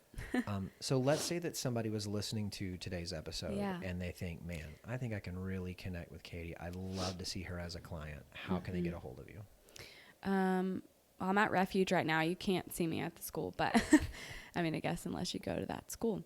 But yeah, so I think you could call Refuge and ask for Katie Scott, or you could... Can they email you? Yeah, you could email me at katie.scott@therefugecenter.org. Okay. Katie, Katie. Cool. Yeah, there's a lot of different ways to spell that. Yeah, there are. I always get it. People always do Y. It was a joke in Mean Girls. Caddy? Ah, that's right. Yeah, and hers was spelled Katy, right? Or C-A. I think it was C-A-D-Y. Ew, I hate that.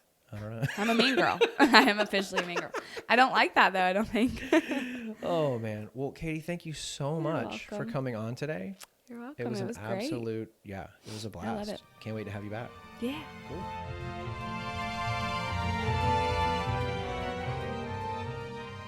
It was a dark and stormy night.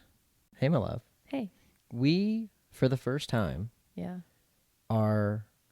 I guess I can't say broadcasting, but we're recording from our brand new to us house.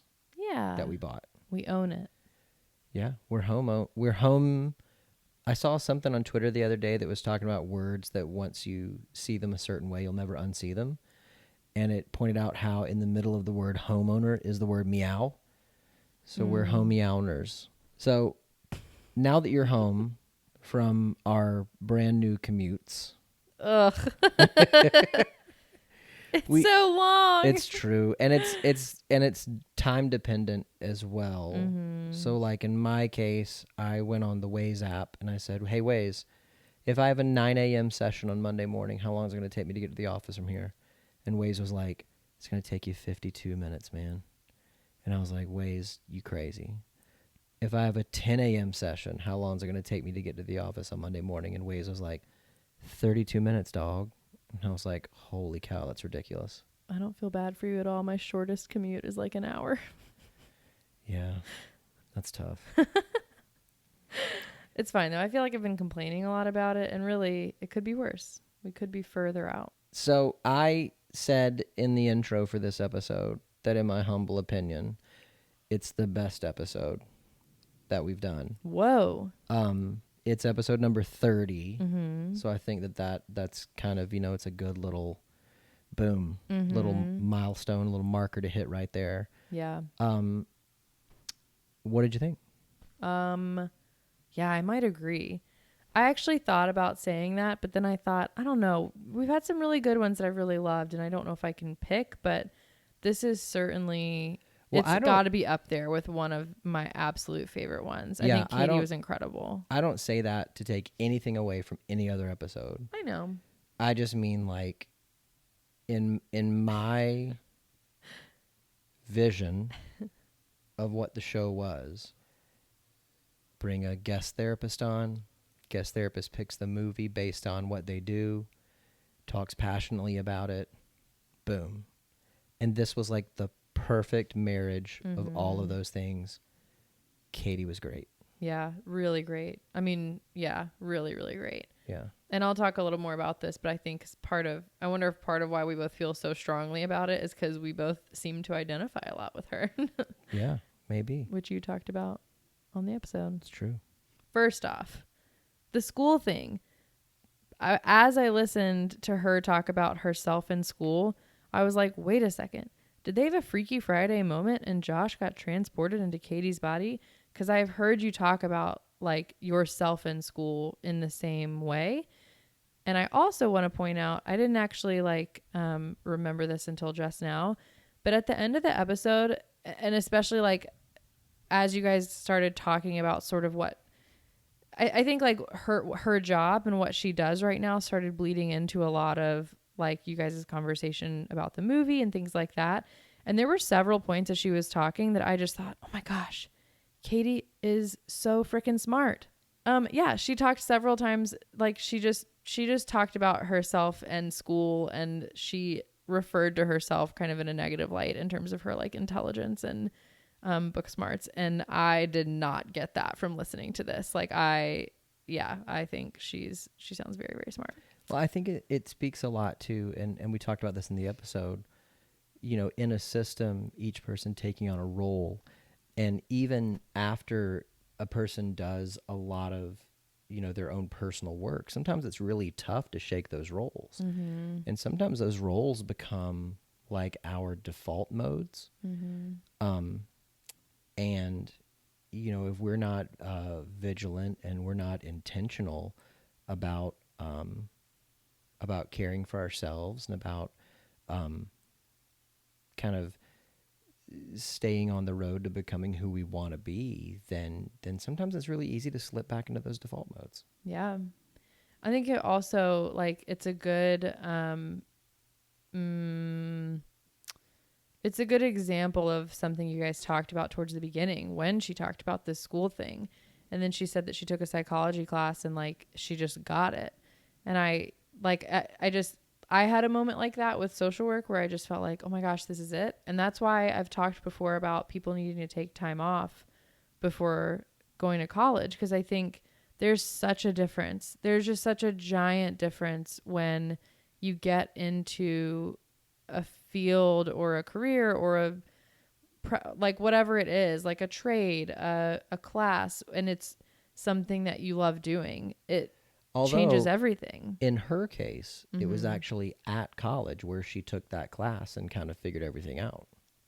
Yeah. Yeah. Yeah, I mean, that's a good point. I think just I think it just speaks to kind of I think what I said in the episode, like there's not really a cookie cutter path that you have to follow. no. So it's kind of, I would say, important and wise to, if you're a student, do your best to become self-aware and do your best to explore different ideas, Yeah. different career paths, different activities. And if you're a parent or maybe an uncle or an aunt or just an adult that has a kid in their life that they care about, do your best to encourage them and to help embolden them to try new things and explore. Yeah. I think, all of that. I mean, I think there's a lot of pressure for kids to pick their major, know what they want to do after college, like to have a plan, even when they're first getting into college. And I just think that that's pointless. Like that's a time when you should be trying a bunch of different classes and changing your major and figuring out what fits for you. And I just thought it was cool to hear that. Like it was cool to hear that in her story. Yeah. Man, her whole story, like everything, I mean, truly everything she said, I was like, all right, I love that. I'm going to retweet that. When she talked about, she sort of went through like her childhood and how she fell into certain roles, you know, in her friend system and in her family system. And then she hit a point where she realized, that for her own well-being and like safety, she needed to learn to say no and to speak up for what she needs. And that I just found that super powerful, and I really identified with that myself. I think I have that in me a lot, and I've had just a similar, like, I guess, journey or a similar lesson that I've learned, that it's really easy for me, and my default is to probably not speak up for what I need and what I think. And so it was really, really cool to hear her talk about her journey of learning that and like getting to a point where it sounds like now she's practicing saying her thoughts and what she needs. And Oh yeah, that was what I kind of laughed at in the episode, was like being all through grad school with her. I was told her thoughts many times from her. yeah, that's So so I was cool. like, that was not how I experienced you. Yeah. Which I think that's great. I think I just think that's the coolest thing ever, that to hear kind of her evolution as a person, and have it be something so powerful. 'Cause that is true. Like at the end of the day, if you go along to get along, it's gonna hurt you eventually, but B, it doesn't lead to good, healthy, like thriving relationships.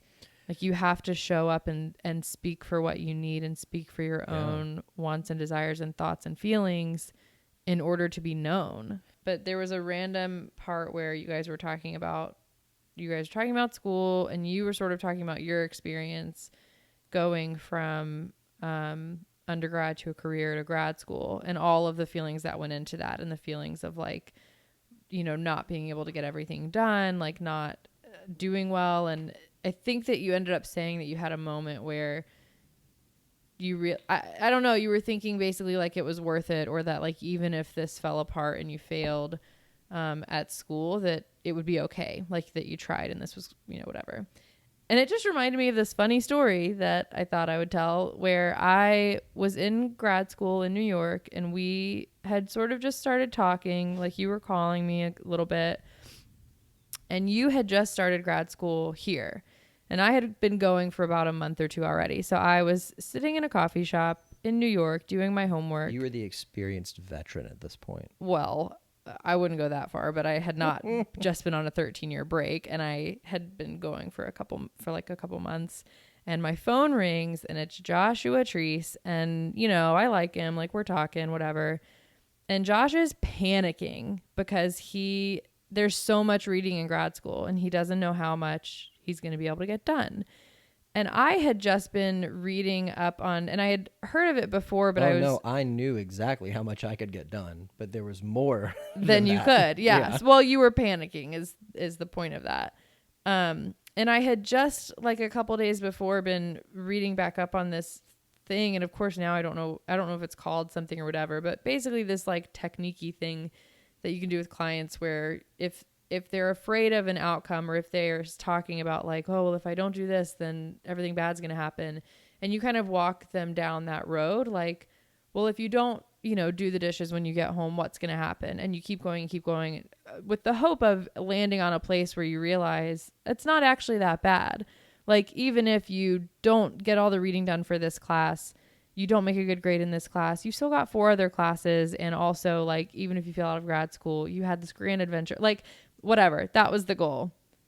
It did not go well at all. Like it led him into, I think I made it 10 times worse. It led him into this panic that, like, when I hung up the phone, I was like, he A, is not going to be okay.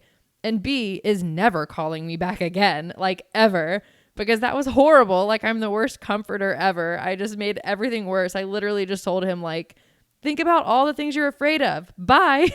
Yeah. But he did call me back, and it went okay. But I just thought that was really funny. I don't know what the clinical name for it is. I just call it walking it out. So if a client raises something, I'll say, let's walk it out. Mm-hmm. And what you're basically trying to do is, the root of all fear, the root of all fear is feeling like you don't have control or agency because something is unknown to you. So then what that intervention's trying to do is to have the person intentionally think things out to where there's less of an unknown, and they can really kind of turn the light on and realize, oh, this is what it is. But the trick to that intervention is you can't do it with people who are anxious, because people who are anxious are already thinking into the future and ruminating and dwelling on all of those things. And that's why they're so activated. And so if you like try to highlight those things for them, that's like pouring gasoline on the fire. Yeah. Sorry about that. That's why I'm not a therapist. Yeah. It's cool. It worked out. We You got did married. call We got back. married. So, and you graduated, and you did very well in grad school. So true. I'd like to take credit for that because of that conversation. What's next? So at another point, and I don't know, I think you said this was in reference to something about your school, but you guys talked about a self-care plan. I was just talking to somebody at work about that today. Would you want me? I just thought it'd be cool to explain a little bit about what a self-care plan is, and maybe just tell people about it so they can do one themselves if they want. Yeah, I mean, so, we mentioned it kind of in passing, just in the sense that we had to do one for an assignment for a class. Mm-hmm. I had to do one for almost every class in my social work school. I hated it. Did you keep taking the same class? No, almost all of our classes, that was a portion, like at some point, that was a thing that we talked about. Although I would have just kept changing the font and just turning in the same thing. Yeah, I mean, they were all in different like formats and like whatever. Anyways, it's pointless. But now I get it. 3 years into a social work job, I get why they did that. There you go. A self-care plan starts with realizing that you have limitations and that you have a bad case of being a person, and that as a person you can't do everything, and that everything that you do is going to have an effect on you. And so a self-care plan is a way for you to take a good look at yourself and to see what helps you be the most you. Mm-hmm. So, for instance, a self-care plan can be preventative. There can be things that are on it that I need to do these things regularly for me to remain me. Mm-hmm.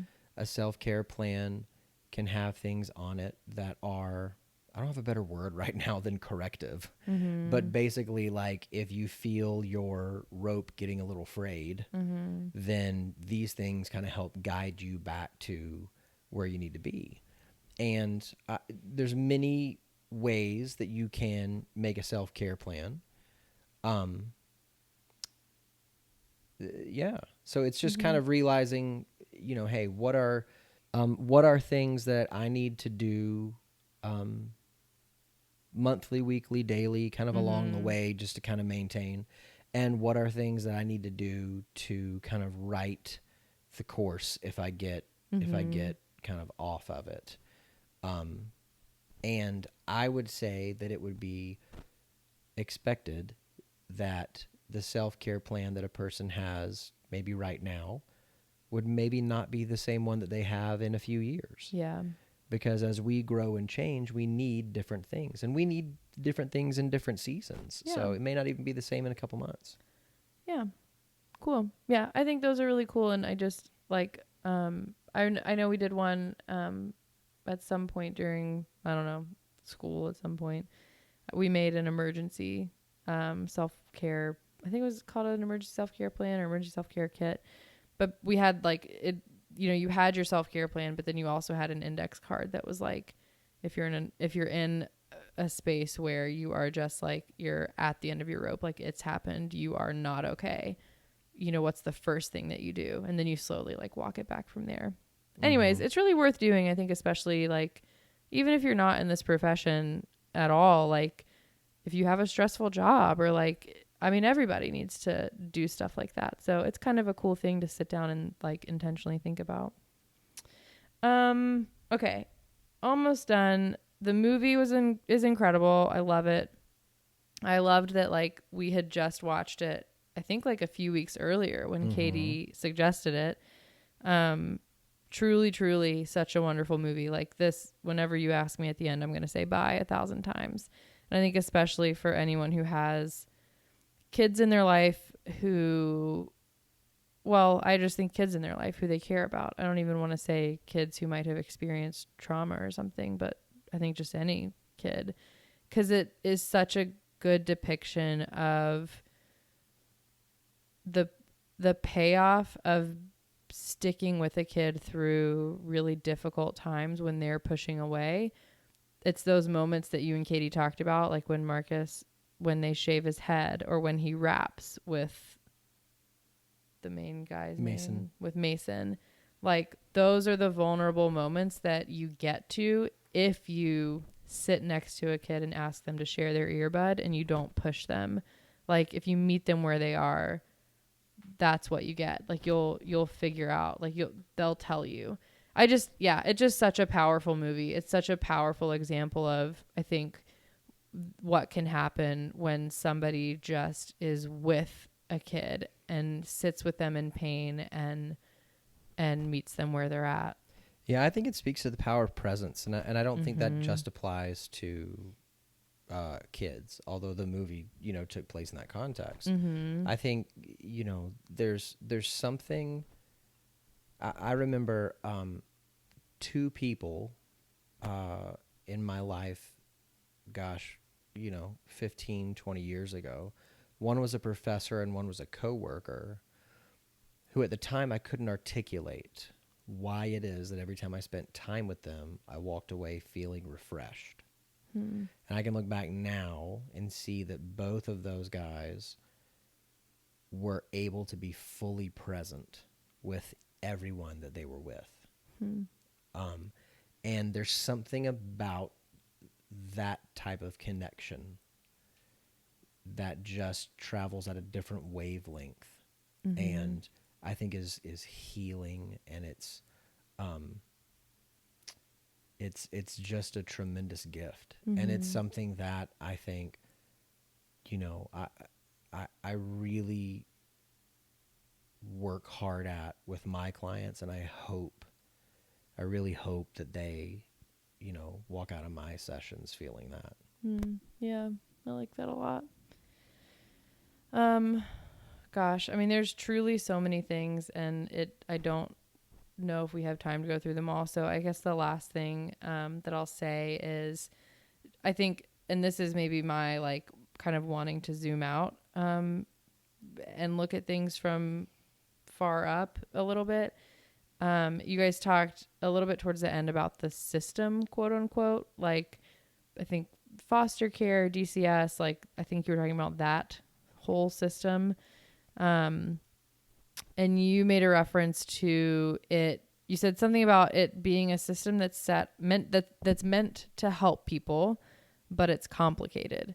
And I think that's like the most succinct way to say it. And that's not wrong or anything, but I just thought like, yeah, it is complicated. And it's complicated because it's the direct result of people who have, biases, or who are corrupt, or who have agendas that are not, mainly for the well-being of the kids, or sometimes even their agendas are for well-being of kids, but it's also other things.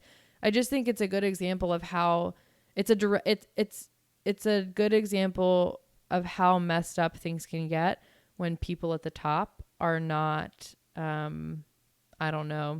present, held accountable, when they're not, when they're corrupt, like when they have biases and stuff like that are unchecked and unaddressed. Like I just think that stuff filters down and it messes all the things up. Yeah.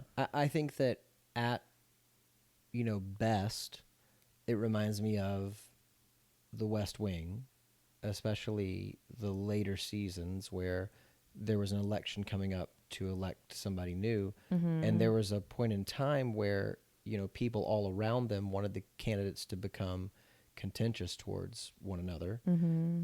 But at one point, one of them just says, no, my opponent is a good man. We just happen to have disagreements on how to get to the same place that we're trying to get to. Hmm. Like they recognize we have the same goal. Mm-hmm. We just have different ideas on how to get there that are maybe, at best different, at worst opposing each other. Mm-hmm. So I think at best, when I said the system's complicated, it could be there are many people trying to help. They all have different ideas on how to help, mm-hmm. and they all have had a hand in making the policies. Yeah. I think at worst, it's people who made the policies have implicit biases, prejudices, ideas on who people are. Well, and other motivations. And those have trickled down into them. Mm-hmm. It also reminded me of, towards the end of both of our times in South Carolina, we were working for Starbucks, and right before, you may have already been gone, I don't remember, but right before, no, you were still there. Whatever. Right before I left, they built a new Starbucks near my mom's house. And before they opened it, me and our manager and a few others got to go over and take a look at it and kind of see the new design of the store and all of this. And one of the things that I noticed was that the ice bucket storage place, I don't know what to call it, but like the place that held the ice that we scooped from to make frappuccinos with, it was on the opposite side of the bar as the frappuccino station. Mm-hmm. And I remember saying something in the moment like, hey, are the frappuccino machines supposed to be over there, or are they supposed to be over here? And oh no, they go over there. I was like, they're so far from the ice. Yeah. And I just remember saying at that time, oh, that's what you get when the person who's designing the store has never worked in a store. Mm-hmm. And so I think, another way the system can be complicated is if people are dictating how it works without ever having to be a part of making it work. Mm-hmm.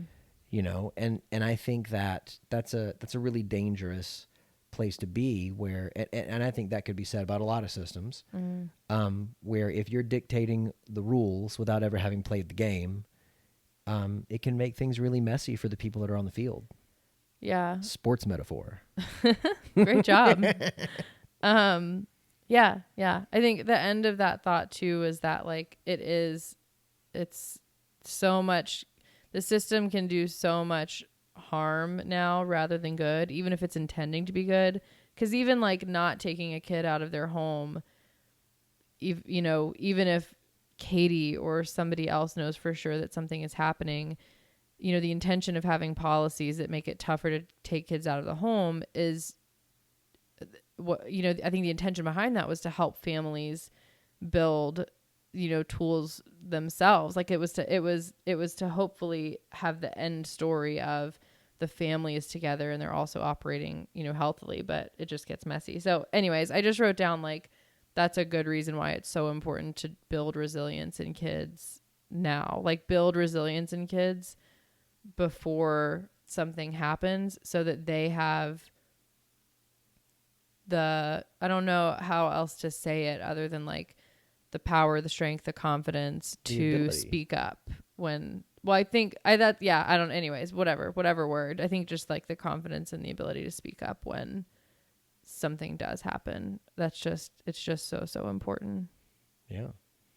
So, I think it's safe to say that this episode was a success. Yeah. Short term 12, buy, rent, or pass. Buy. Yeah. Buy it 3 times. I would definitely say buy. Mm-hmm.